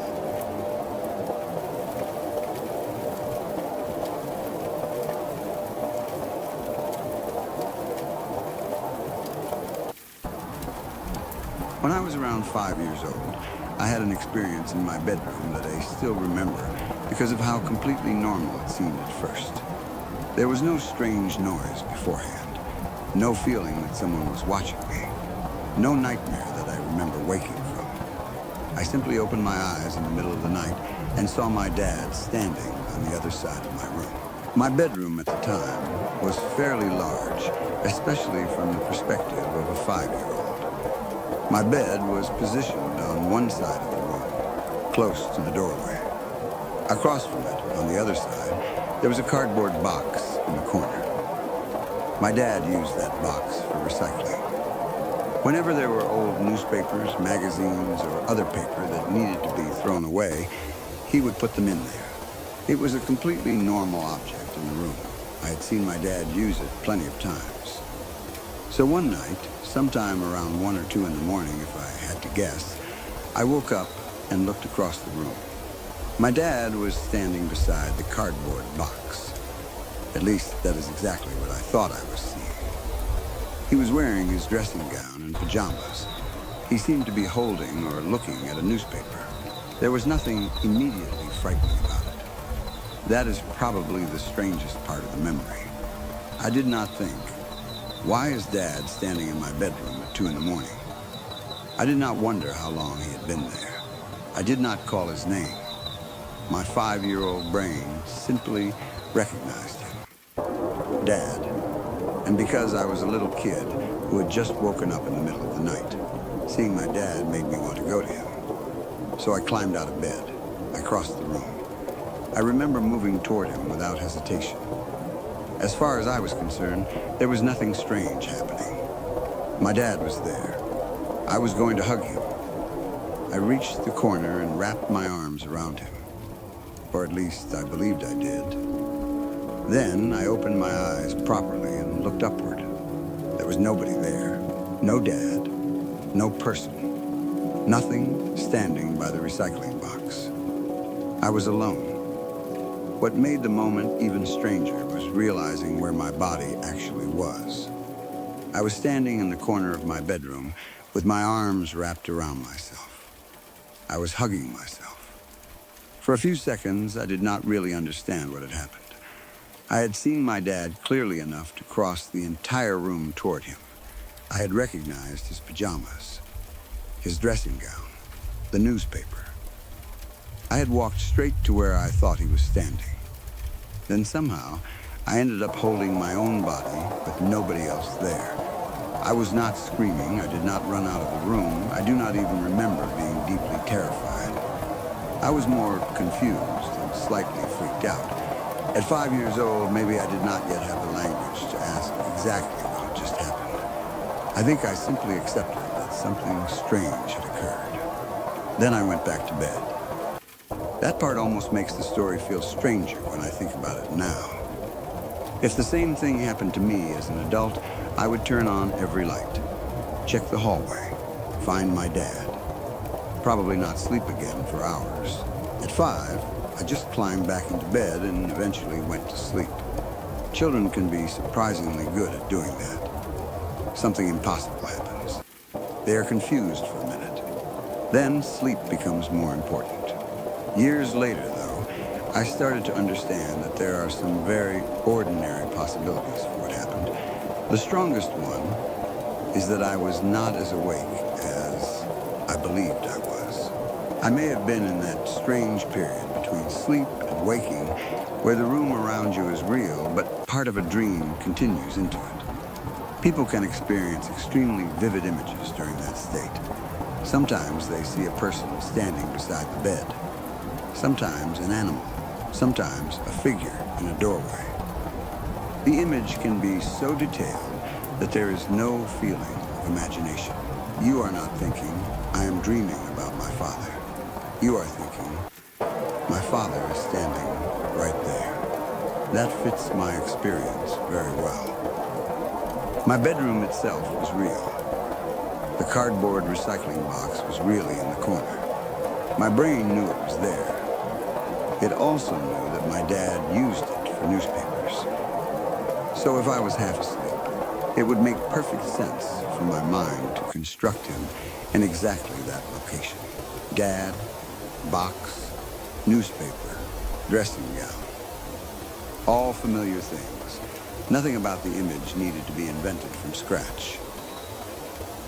The dream, if that is what it was, may have simply placed a familiar person into a familiar routine. That would also explain why I did not question what he was doing there in the middle of the night. Dream logic does not always demand explanations. If you are fully awake and see your dad reading a newspaper in your bedroom at 2 in the morning, you might ask why. If part of your brain is still dreaming, you simply accept it. Of course Dad is there. Of course he has a newspaper. Go hug him. The strange part is that I apparently got out of bed and physically crossed the room. That sounds like I must have been awake, but that is not necessarily true. People can move while only partly conscious. Children especially can sit up, walk, talk, or interact with their surroundings without being fully awake. I am not saying I was definitely sleepwalking. There is no way to know from one childhood event. But some sort of partial waking state could explain the combination of real movement and dream-like perception. Maybe I opened my eyes enough to see the room. My brain added my dad. I got out of bed, walked toward the image. Then, by the time I reached the corner, I woke more completely. The figure disappeared. My arms, already moving into a hug, ended up wrapping around my own body. That would create almost exactly what I remember. There could also have been an actual visual object in the corner that helped form the image. The cardboard box itself, newspapers sticking out, clothes nearby, shadows, maybe a coat hanging somewhere. At night, especially when your eyes have only just opened, familiar objects can combine into human shapes. A pile of newspapers might create the impression of something being held. A dark vertical shape might become a body. A lighter patch becomes a face. Once the brain decides, Dad, it fills in the rest. That is called pattern recognition, and normally it is extremely useful. The brain is built to recognize people quickly, especially familiar people. Sometimes it does the job too aggressively. You see a person across a parking lot and think it is someone you know. You move closer. Wrong person. At night, the same process can turn furniture and shadows into someone who is not there at all. At 5 years old, my ability to question that first impression would have been even weaker. The dressing gown detail is interesting because it makes the memory feel especially specific. But I also have to admit that this happened when I was very young. Memory changes. I may have seen a vaguely father-shaped figure and later remembered the clothing more clearly because that was what my dad normally wore at night. That does not mean I deliberately added anything. Memory naturally fills gaps using familiar information. If someone asked young me, what was Dad wearing? I might think, he wears his dressing gown at night. Therefore, dressing gown. Years later, that detail feels visually certain. Maybe it really was. Maybe not. The newspaper has the same issue. Since the figure was beside the newspaper recycling box, it makes sense that my memory includes him holding or reading one. Maybe I actually saw that. Or maybe my mind connected the object in person afterward. Either way, the original perception was strong enough to get me out of bed. That is the part I trust most. I believed my father was standing there. I walked toward him. Then, he was gone. The fact that I ended up hugging myself is probably what turned an ordinary half-awake hallucination into a lifelong memory. If I had simply blinked and realized the figure was not there, I might have forgotten the event. But I physically crossed the room. There was an action, a destination, then a strange bodily realization. My arms were around me. That gives the memory a very specific ending. I think I became fully awake at that exact point. Maybe opening my eyes while trying to hug him completed the transition. The imaginary figure disappeared instantly. Now I had the real room again. Cardboard box. Corner, darkness, me, nothing else. That alone is creepy enough. But a few years later, when I was around 7 or 8, I had another experience in the same general category. Again, it happened in the middle of the night. I woke up in bed. This time, instead of looking across the room toward the recycling box, I looked toward the doorway. There was someone standing there. Or something. It looked like a shadow person. A dark, human-shaped figure near the doorway, peeking into my room. I do not remember detailed features. No recognizable face, no clothing, just a dark figure. And unlike the first experience with my dad, this one frightened me immediately. I did not think it was someone safe. I pulled the covers over myself. That was the instinctive response. Hide. If I cannot see it, maybe it cannot see me. Again, not logical adult thinking, but very normal child thinking. I stayed under the blanket for a little while. Then curiosity and fear started fighting each other. I needed to know whether it was still there. So I slowly poked my head back out. The doorway was empty. Nothing. No figure. I remember feeling anxious, but eventually I went back to sleep. That was it. There was no attack, no footsteps entering the room, no voice, no touching, no repeated appearance that same night. I saw the shadow. I hid. Looked again. Gone, the second experience is even easier to explain through low-light perception or a half-awake state. Doorways are one of the most common places for people to mistake shadows for human figures. The shape itself already resembles a person-sized opening. Clothes hanging nearby can create shoulders. A door partly open can create a vertical, dark shape. Light from a hallway can outline furniture or objects in ways that make them appear human. And when you have just woken from sleep, the brain is primed to interpret a dark, upright form as a person. Again, that reaction is useful. If there really is someone standing in your doorway at night, recognizing a person quickly matters. The cost is false alarms. A coat becomes a stranger. A shadow becomes a figure. Your brain would rather scare you unnecessarily than ignore a possible person standing there. At 7 or 8, that threat response would be especially strong. I also do not know whether my eyes were fully adjusted to the dark. When you first wake up, vision can be blurry. Shapes are vague. If there was even a little light coming from another room, the contrast could make the doorway look occupied when it was not. The peeking detail may have come from an uneven shape, maybe a piece of clothing or furniture stuck partly around the side. The brain saw, head leaning around doorway. Once I hid and looked again, my eyes had more time to adjust. The shape disappeared into its real form. That is one possible explanation. Or maybe whatever object created the shadow moved. A door shifted. A curtain moved. Light outside changed. Someone elsewhere in the house turned off a light. By the time I looked again, the exact visual conditions were gone. There is also the possibility that an actual family member briefly looked in. A parent checking on me. Someone walking to the bathroom. They paused near the doorway. I woke and saw only their silhouette.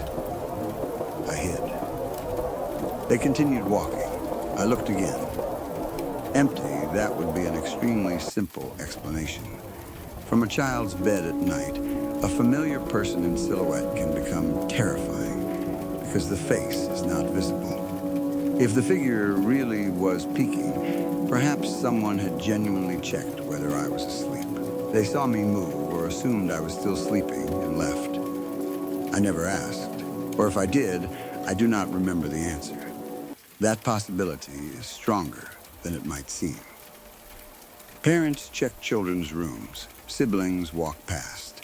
People use bathrooms. At night, a normal family member can look completely unfamiliar when there is no light on their face. The first experience might even have influenced the second. By 7 or 8, maybe I still had some memory of seeing my dad in the room when I was 5, maybe not consciously. But once you have had one strange nighttime experience, later ambiguous shapes can feel more significant. The brain learns, sometimes I wake up and people are in my room. That might make the doorway figure easier to interpret as something strange. Still, I do not remember connecting the two events at the time. They were years apart. I just knew both had happened at night in my bedroom. Looking back, their similarity is obvious. In both cases, I woke suddenly. In both, I saw a human-shaped figure. In both, the figure disappeared once I became more fully alert. And in both, there was no physical evidence afterward. That pattern strongly suggests sleep, perception, rather than an external person or supernatural presence. The first figure was comforting, my father. The second was frightening, a shadow. That difference also fits the idea that my brain was constructing meaning from ambiguous visual information. When the shape looked familiar enough, it became Dad. When it did not, it became an unknown person. The emotional response followed the identity. I did not fear the first figure because my brain classified it as safe. I feared the second because it had no identity. Unknown human shape in doorway equals danger. There is no need for two different supernatural explanations. One brain, under slightly different conditions, can produce both. At 5, the visual scene may have been more dreamlike. At 7 or 8, it may have been a simple shadow or brief waking hallucination. Either way, the experiences felt real because they were using the actual bedroom as their setting. That is one of the unsettling things about waking hallucinations. A normal dream happens somewhere else.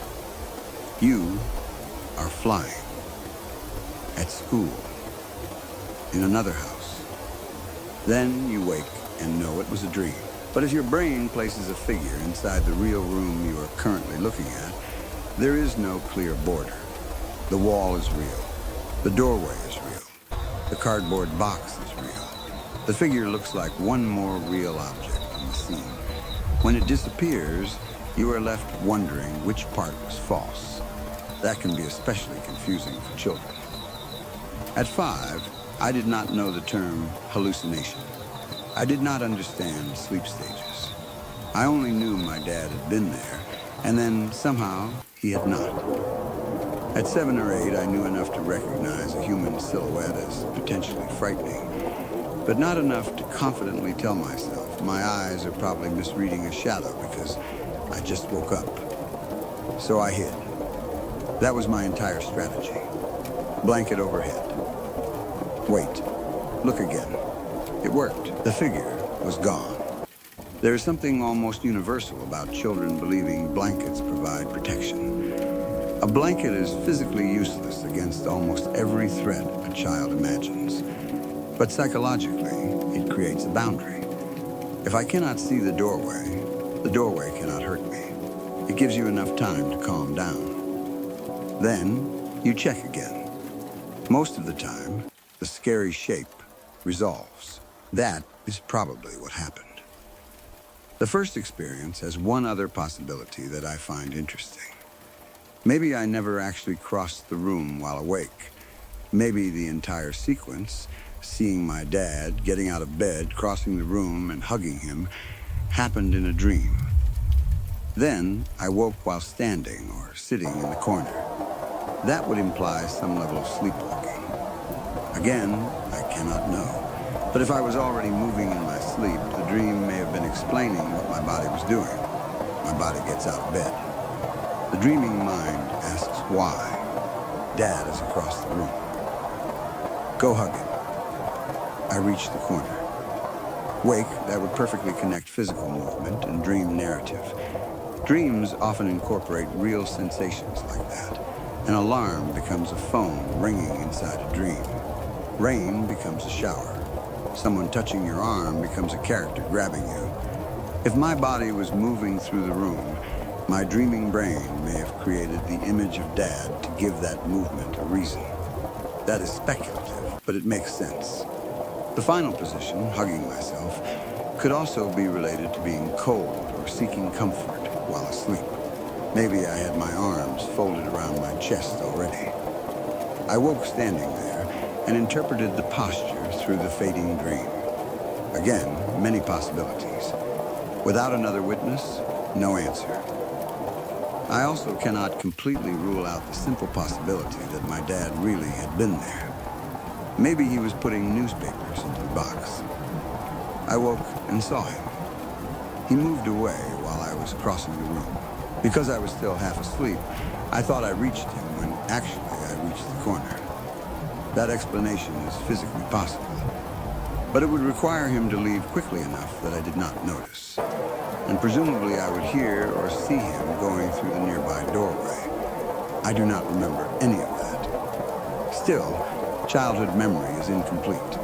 Maybe he was there. Maybe I later asked him and he said no. I do not remember. The reason I lean toward a sleep-related image is how naturally it explains the whole sequence. I was 5. Middle of night. Had just woken. Recognized a familiar person performing a familiar action in the exact place associated with that action. Then the image vanished when I became more awake.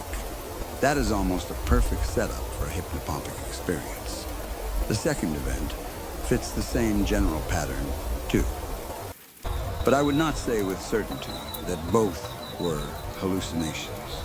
There is simply not enough information. I can say they happened during the conditions when perception is least reliable. Darkness, childhood, middle of the night, immediately after waking. Short duration. No corroborating witness. Nothing left behind. Those details matter more than how real the figures felt. Realistic perception does not guarantee an external source. The brain is capable of creating realism.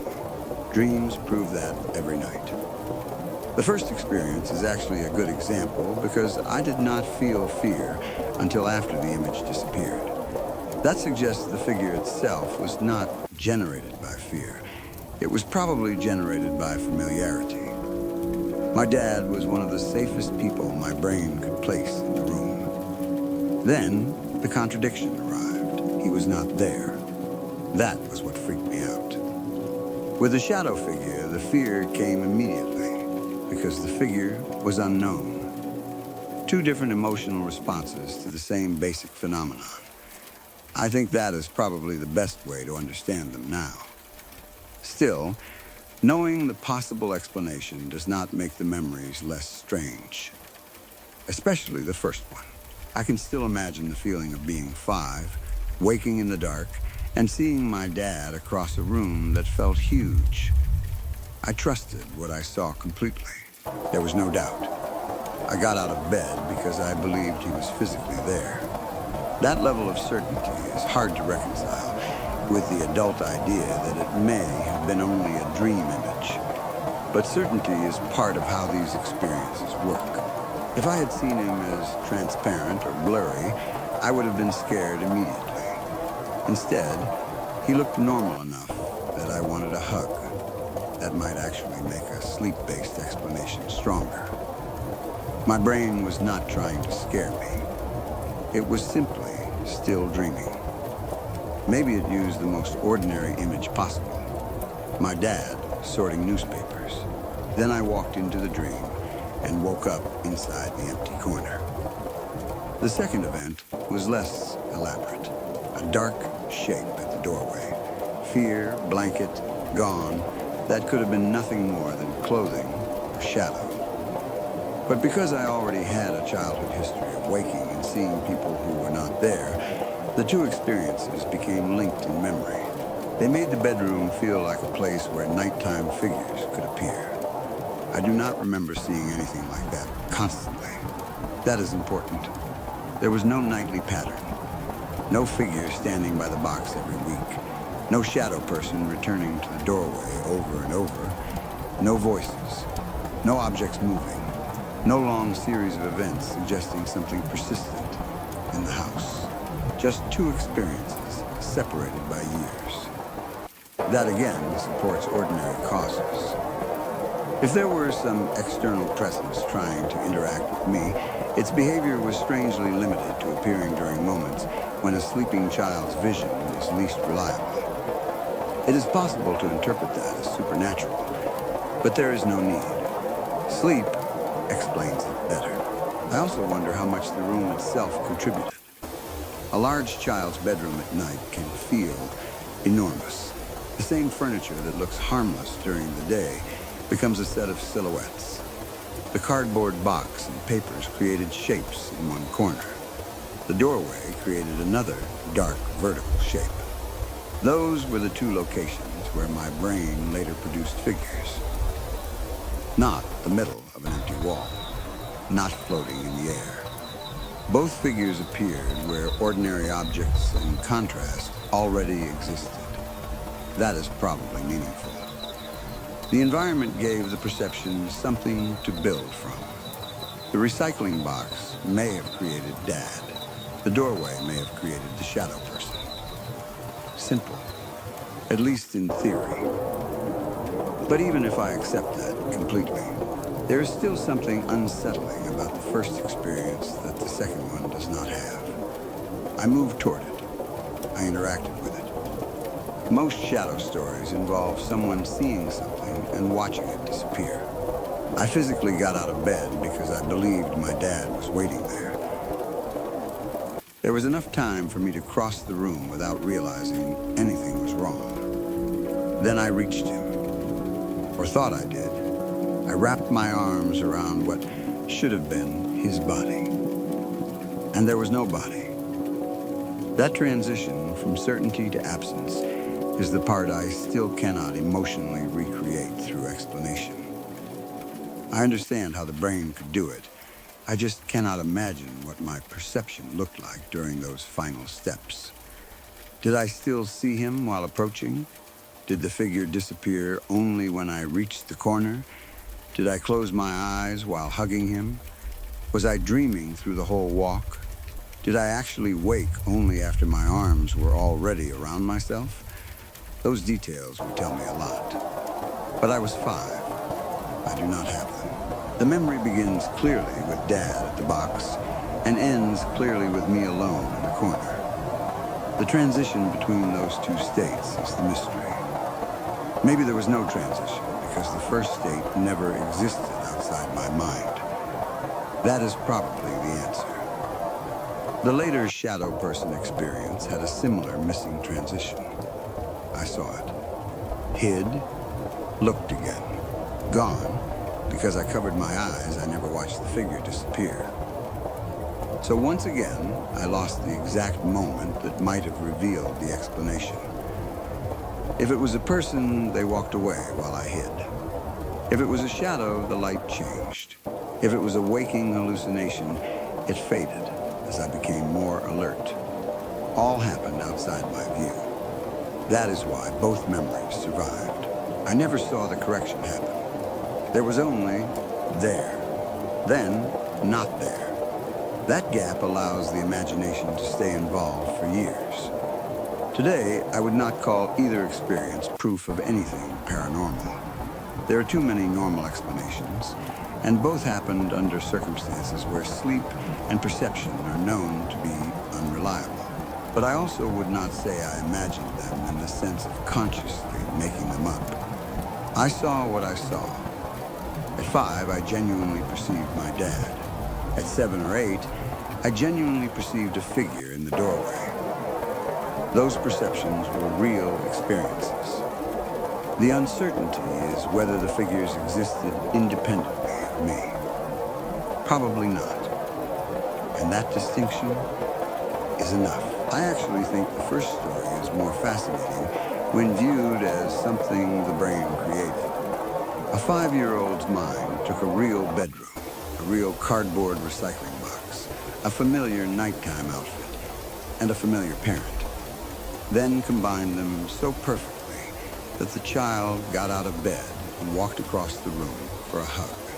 That says something incredible about how convincing the boundary between dreaming and waking can be. You do not need a ghost for that to be eerie. The brain itself is strange enough. The second experience may have been the opposite side of the same ability. The first time, my mind created someone safe. The second time, it created someone threatening. One figure invited me out of bed. The other sent me under the covers. And in both cases, a few moments later, the room was empty. Maybe that is all these memories were. 2 brief mistakes made by a young brain waking in darkness. But I still think about that first night sometimes. Not because I believe my father's ghost appeared while he was alive or anything like that.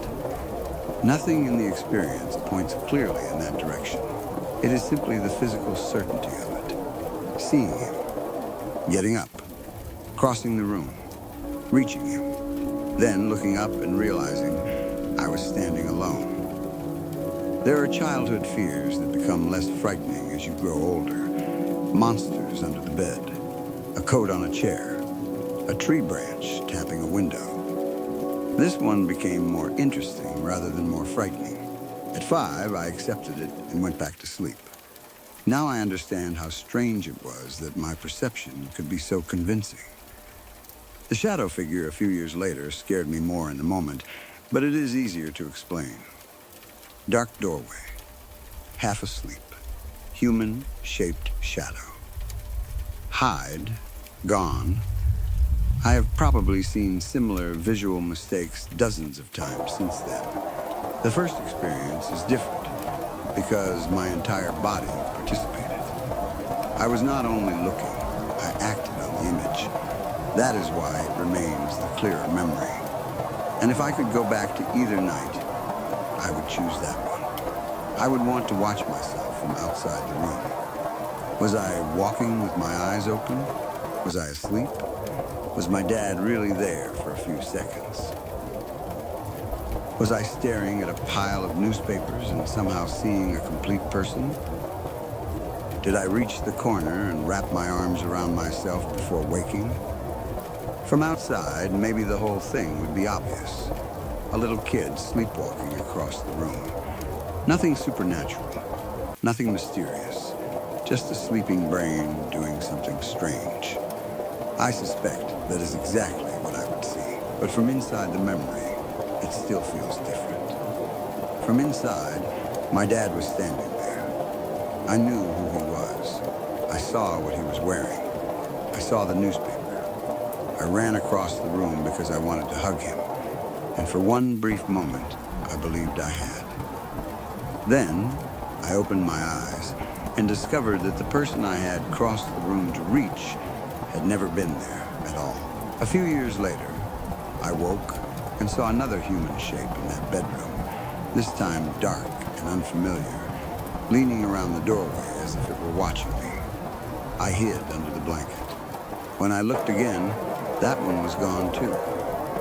Maybe both experiences came from exactly the same place. Not the doorway, not the recycling box, not the house. Just that strange border between sleeping and waking, where a child's brain can take an empty room and, for a few seconds, put someone inside it.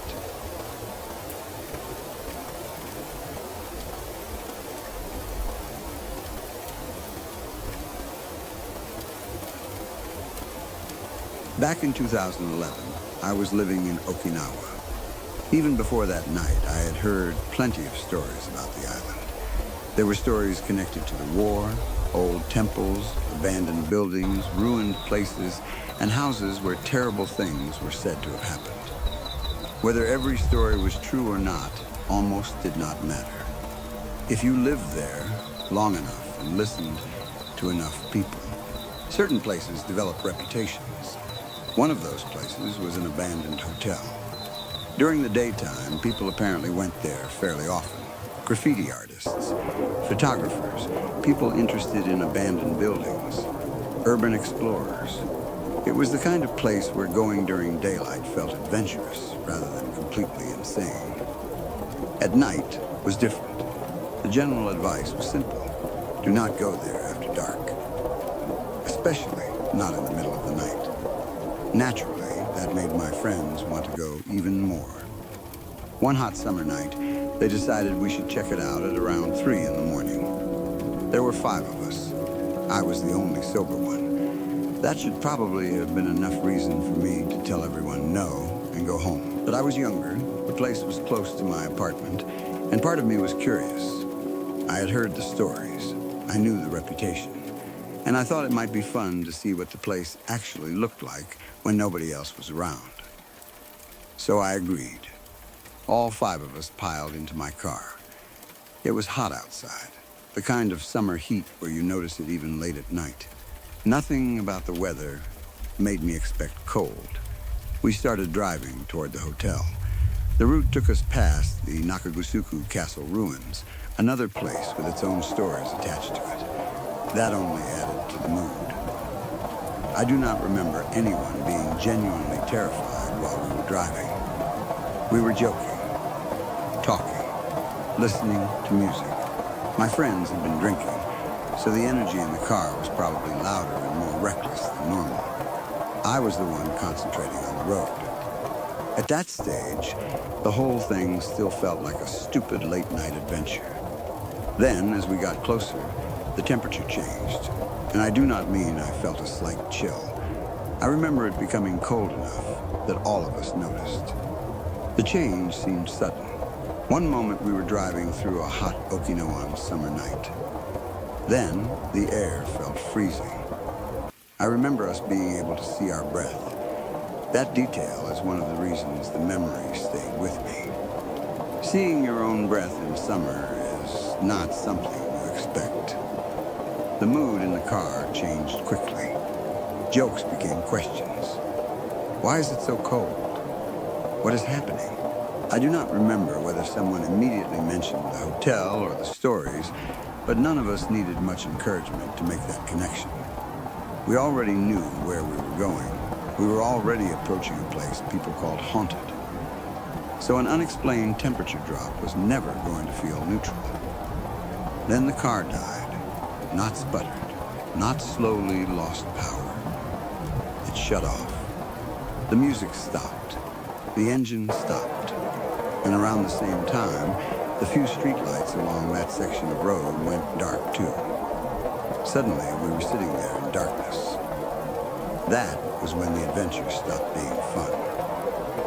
I tried starting the car. Nothing. No normal crank. No engine trying to turn over. From what I remember, it seemed like there was no electrical power at all.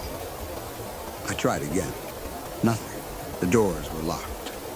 That detail became much more frightening because we were already sitting in darkness and everyone was on edge. We had gone out deliberately looking for a supposedly haunted place. Now, before we even reached it, the car was dead. The lights outside were dead. We were sitting in freezing air during a hot summer night, and none of us understood what was happening. One of my friends had recently been given a Breitling watch. It was something he was proud of. At some point during all this, he checked it. The watch had stopped too. That was the moment where the whole thing stopped feeling like one mechanical problem. If only my car had died, I could blame the car. If only the streetlights had gone out, I could blame a local power outage. If only his watch had stopped, I could blame the watch. But all of those things seemed to happen together. Car, streetlights, watch, cold, 5 people sitting there. And the place we were heading toward was already supposed to be haunted. I kept trying the ignition. Nothing. I do not know how long we sat there. Memory says it felt like forever. Realistically, it may have been a few minutes. Fear stretches time. 30 seconds can feel like 5 minutes when everyone is waiting for something bad to happen. Nobody wanted to get out of the car. That I remember clearly. Whatever curiosity had brought us there was gone. We were not discussing exploring the hotel anymore. We wanted the car to start. That was it. I kept trying. No power, no crank. Then everything came back. Suddenly, the streetlights turned on. The car's electrical system came back. The music started playing again. It was almost like someone had flipped a switch. I tried the car again. This time it started. I did not continue toward the hotel, not even for a second. I turned around. We went straight back. I drove home as quickly as I reasonably could. Nobody argued. Nobody said, "We came all this way, let's keep going." That tells you how much the mood had changed. 5 people had gone out in the middle of the night, specifically because we wanted to scare ourselves. Then, when something actually happened that we could not immediately explain, none of us wanted any more of it. Afterward, we laughed about it. But it was nervous laughter, the kind people use when something scared them badly, and they do not want to admit how much. Everyone seemed uneasy. I never attempted to go back, not during the night, not later to prove anything. I was done. For a long time, I believed something connected to that place had warned us away, or maybe attached itself to us. What strengthened that belief was what happened afterward. All of us seemed to go through strange runs of bad events. Nothing that by itself proved anything supernatural. Bad decisions, bad luck, relationships, life problems. Things happening at the wrong time. The kind of events that can happen to anyone. But because they followed that night, it was difficult not to connect them. We had driven toward a place with a terrible reputation. Something bizarre happened. We turned around. Then life seemed to get worse for everyone. It felt connected. Even now, part of me still wonders whether it was. My life is good now. I no longer live in Okinawa. Whatever strange period followed that night eventually passed. But I still think about those few minutes on the road. Because even if I try to explain everything rationally, some parts are easier to account for than others. The car is probably the simplest place to start. Cars can lose electrical power suddenly. A weak battery connection. Loose terminal. Bad ground. Failing alternator. Ignition problem. Electrical fault. A connection can fail, then make contact again later. That can create exactly the kind of experience where a car appears completely dead and then suddenly works normally. Vibration while driving can shift a loose connection. Temperature can affect electrical systems. Trying the ignition repeatedly can move something enough to restore contact. If something like that happened, there would be nothing supernatural about the car dying. The timing would simply have been terrible. The streetlights going out at the same time made it feel connected, but they could have suffered a brief power interruption. Electrical grids have temporary faults. A breaker trips, power drops. Then, service returns automatically. If we happened to be driving through that area when a local outage occurred, the lights could go dark for several minutes and then return. That might also explain why everything seemed to happen with such clean timing. Streetlights off. Streetlights on. The external darkness made us much more aware of the car problem. But the car's electrical system and public streetlights would not normally be powered by the same source. So one outage would not directly kill both. That means if both truly failed at the same moment, either we had two problems at once or our memory-linked events that happened within a short period. That is possible. Memory compresses sequences. Maybe the car died first. Then, we noticed the streetlights were out. Years later, it becomes, everything went off at once. That is not dishonesty. It is how memories of high-stress situations simplify themselves. The same issue applies when everything came back at once. Maybe the streetlights returned. That gave me enough light to try the ignition again. The car happened to start on that attempt. Music resumed because the car regained power. In memory, all three events fuse into a single instant, like someone snapped their fingers. Maybe physically they were separated by several seconds. That would make the whole event easier to explain. The watch is more complicated because I do not know which Breitling model my friend had. Some watches use mechanical movements. Some watches use batteries or electronics. A mechanical watch can stop if it has not been wound enough or has not had enough movement to maintain its power reserve. A battery-powered watch can stop because of a battery or internal fault. Even an expensive watch can malfunction. Luxury does not mean impossible to stop. What matters is whether it genuinely stopped at exactly that moment and whether it resumed afterward. I do not remember having the kind of detailed information that would let me investigate it now. Did he compare it to another clock? Did it restart later? Was the time frozen exactly when the car failed? Had it been running correctly all day? I do not know. At the time, none of us were thinking like investigators. We were scared young people sitting on a dark road at 3 in the morning. Someone says, "My watch stopped too." That becomes another piece of the pattern immediately. Maybe it really did stop.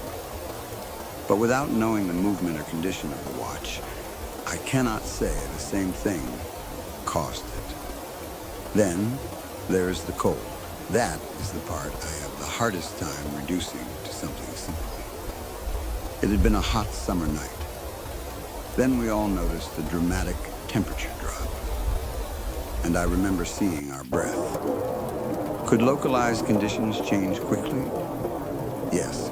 Driving near lower ground vegetation, stone, valleys, or exposed areas can create noticeable temperature differences. Cooler air can collect in certain places overnight. Humidity can make temperature feel different. Wind direction can change. The car's air conditioning may have been running before the electrical failure. When everyone is frightened, bodily sensations can also change dramatically.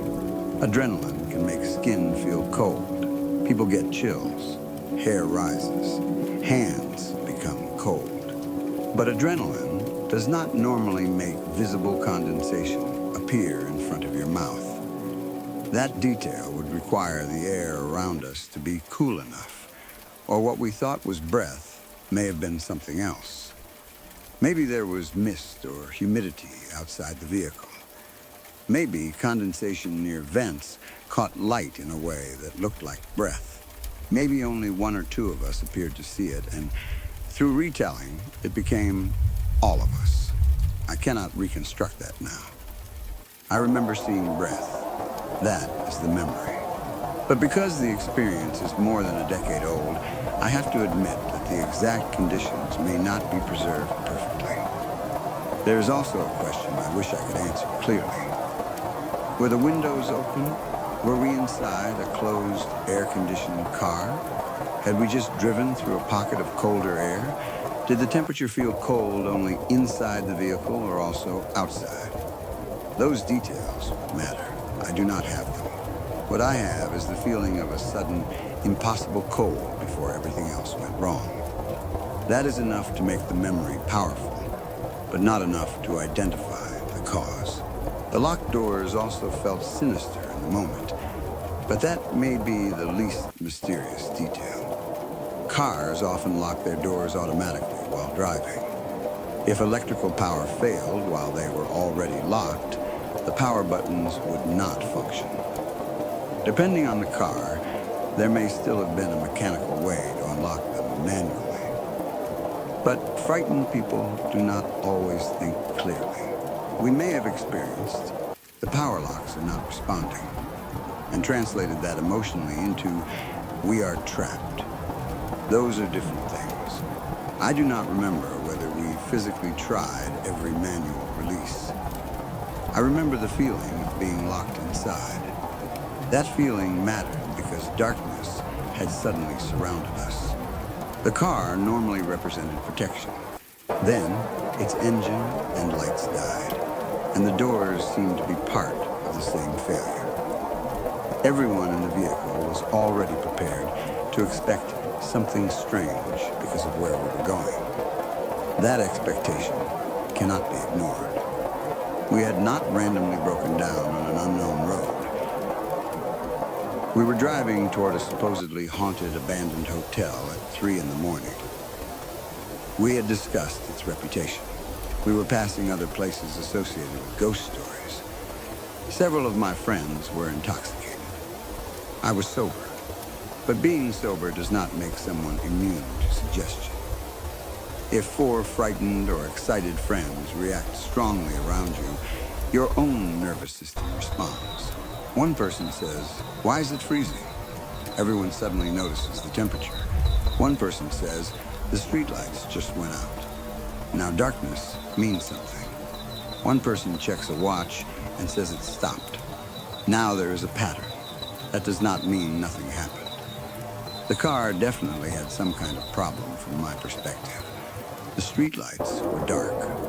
We felt cold. Those were experiences. But expectation can shape how separate events are grouped together. If the exact same mechanical breakdown happened at 3 in the afternoon outside a supermarket, I might remember it as My car electrical system failed for a few minutes. Because it happened near a supposedly haunted site at 3 in the morning, it became something did not want us going farther. Context gives events meaning. That does not make the meaning true. It makes it understandable. And honestly, if the experience had ended there, I might have eventually settled on coincidence. Bad car connection, temporary streetlight outage, cold pocket of air, watch malfunction, ridiculously bad timing. Done, what kept the supernatural interpretation alive was everything that seemed to happen afterward. Each of us went through a strange stretch, bad luck, bad choices, difficult events, life going sideways. I started wondering whether we had brought something back with us. That idea is emotionally powerful. You enter the boundary of a forbidden place. Something happens. You escape. Then consequences follow. It has the structure of a curse story. But there is a major problem with interpreting later life events that way. Once you believe something bad may have followed you, every negative event becomes evidence. A breakup, curse, money trouble, curse, bad decision, curse, accident, curse. Something that would normally be called life suddenly belongs to the same story. Positive events often do not get counted with the same intensity. If one of us had a great week, we probably did not say, "The hotel blessed him." We remembered the bad things because they fit the expectation. That is confirmation bias, and it can be extremely convincing from inside the experience. There is also the simple fact that we were young. Young adults often go through unstable stretches. Relationships change. People drink. People make terrible decisions. Jobs change. Money is tight. Friend groups break apart. People move. Families have problems. Health issues happen. Some of that is bad luck. Some of it is consequences. Some is just ordinary life becoming more complicated. If 5 people are followed for long enough, all 5 will eventually experience something bad. That does not require a shared supernatural cause. The difficult part is timing. If several things happened soon after that night, the pattern would feel much stronger. But memory can compress that too. After that night, everything went wrong may cover months or years. The closer those events seem in memory, the more connected they feel. Again, that does not mean the difficulties were imaginary. It means the connection between them may be something we built afterward. I think there is another psychological effect involved. After a frightening experience, people sometimes behave differently. Maybe more anxious, more reckless, more convinced something bad is coming. That can influence choices. If my friends already tended toward impulsive decisions, a strange night might become part of a general chaotic period rather than the cause of it. Bad luck and bad decisions can feed each other. Once life starts going poorly, people react poorly. Then, more things go wrong. A curse is not required. That is probably the explanation I would give someone else. But when it is your own memory, the rational answer never feels quite as clean. Because I was there. I remember the sudden cold. I remember the car losing power. I remember the dark road. I remember trying the ignition and getting nothing. I remember the streetlights being gone. I remember my friend saying his watch had stopped.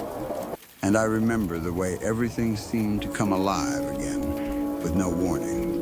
The lights, the music, the car. Then the immediate decision, we're leaving.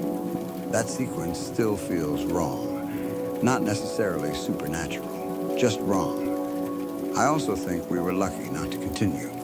Even if nothing paranormal was involved, exploring an abandoned building at 3 in the morning while 4 out of 5 people had been drinking was a terrible idea. Abandoned structures are dangerous.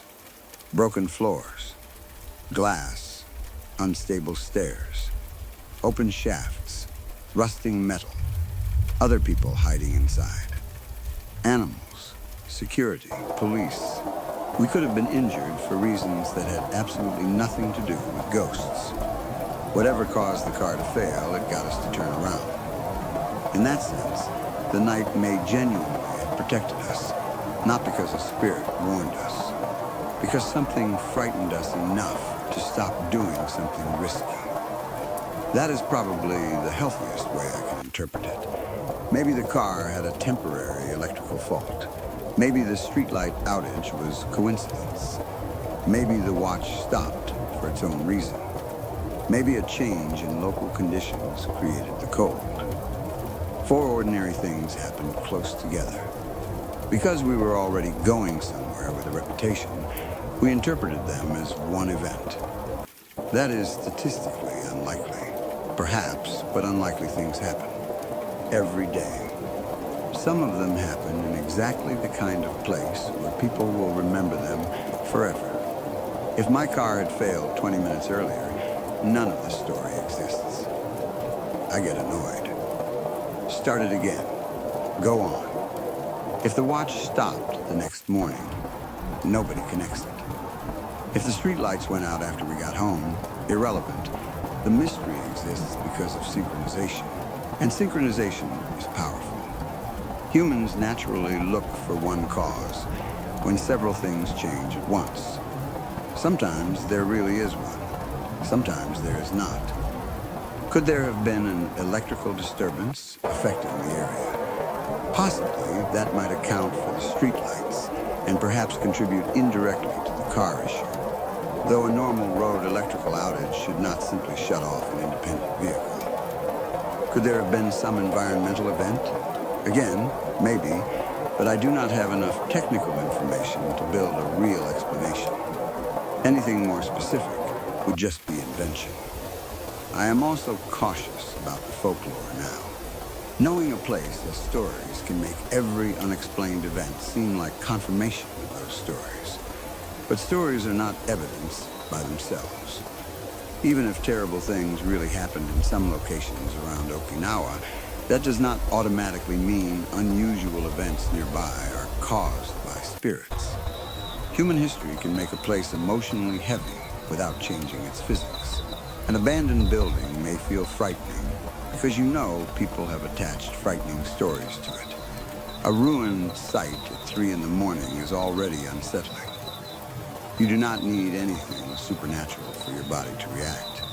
Still, there is a part of me that cannot completely dismiss the timing. Maybe that is because we never got an answer. If a mechanic had looked at my car the next morning and said, "Your battery terminal is loose," that's why it died. That would remove a major piece.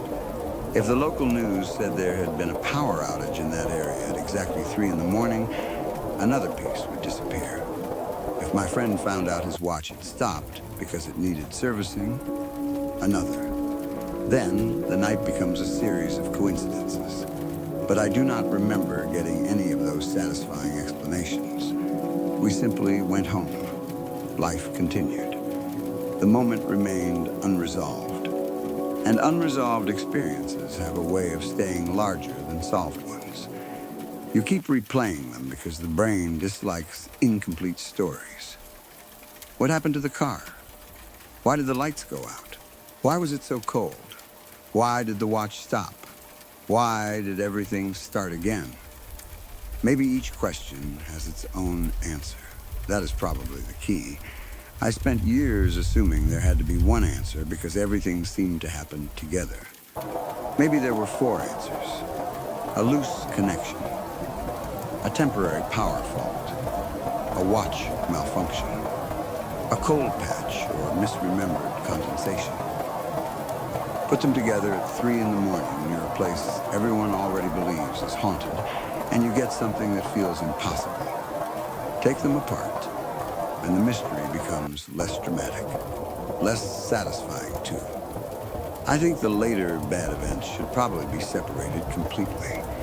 There is no objective reason I can give for tying somebody's breakup, mistake, career problem, or random misfortune to what happened on that road.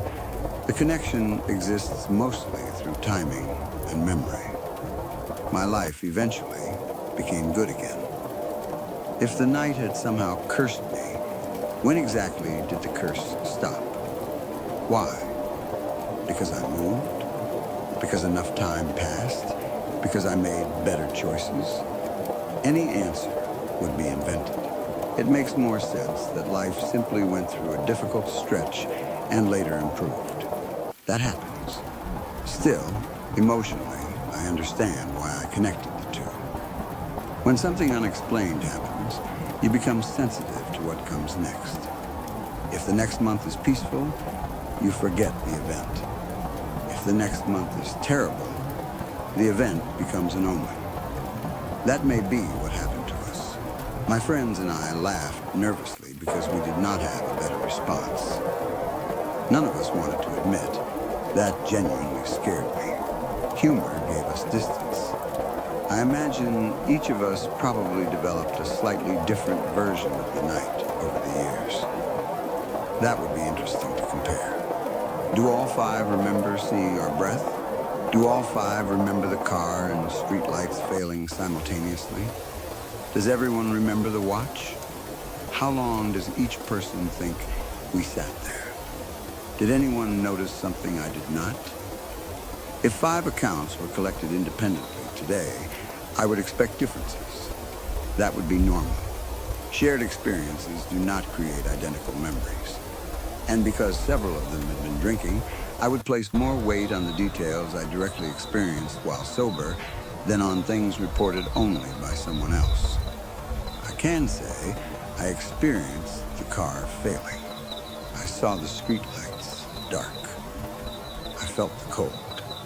The watch stopping came through my friend's observation. That is a useful distinction. Maybe his watch did stop, but I did not inspect its movement or confirm what caused it. Likewise, the later curse is an interpretation. The bad events were real. The connection is not proven. The older I get, the more comfortable I am keeping those categories separate. What happened? What we thought it meant. Those are not always the same. What happened was strange enough. 5 of us drove toward an abandoned hotel at 3 in the morning. Before reaching it, the temperature seemed to drop dramatically. My car unexpectedly lost power. Nearby streetlights were also out. One friend's watch had apparently stopped. For a period of time, I could not start the car. Then power returned, and the car started. We turned around. That is the story. Everything after that is interpretation. Maybe something wanted us gone, maybe not. I have no way to prove it. I am glad I listened to the fear either way. There is sometimes a temptation with stories like this to say, we should have gone back during the day to investigate. Maybe, but I have never felt that urge strongly enough. Some mysteries are worth leaving alone simply because solving them requires returning to a place you have no reason to enter. I had already gotten the only useful message I needed. Do not continue. Whether that message came from a ghost, a bad battery connection, or my own survival instinct is almost irrelevant. I went home. Nothing happened to us that night. That is a good ending. And years later, my life is fine. That matters more to me than proving what happened. I no longer live in Okinawa. The strange run of bad events is behind me. I can look back without feeling like something is still following me. But that road remains one of the few experiences where I can understand why people become convinced a place has something attached to it. I knew rational explanations existed even then. I was sober. I was the driver. I was trying to solve the immediate mechanical problem. Yet when the streetlights came back on, the music returned, and the car finally started, I did not think, great. Let's continue to the hotel. Every instinct I had said the opposite. Turn around. Leave now, so I did. Maybe the most unsettling part is that I still cannot decide whether the night itself was truly bizarre or whether the location made a collection of normal failures feel supernatural. If the same sequence happened outside my current home, would I interpret it differently? Almost certainly. That tells me something. But not everything, because I still remember that hot Okinawan summer night becoming cold enough that I believed I could see my breath. I remember sitting behind the wheel with 4 friends while the road around us went dark. I remember turning the key and getting nothing. I remember everyone suddenly becoming much quieter. Then, without us fixing anything, the lights returned. The stereo came alive. The car started. And all 5 people who had been excited to visit a haunted hotel at 3 in the morning suddenly agreed, without needing much discussion, that we had seen enough. Maybe that was nothing more than coincidence. A collection of ordinary problems that happened at exactly the worst place and exactly the worst time. That is probably the explanation I would choose today. But every once in a while, I still think about the timing. We were heading toward a place people told us not to visit at night. We never actually reached it. Something stopped us on the road before we could. And when whatever had gone wrong suddenly released us, none of us needed to be told twice. We turned around and never went back.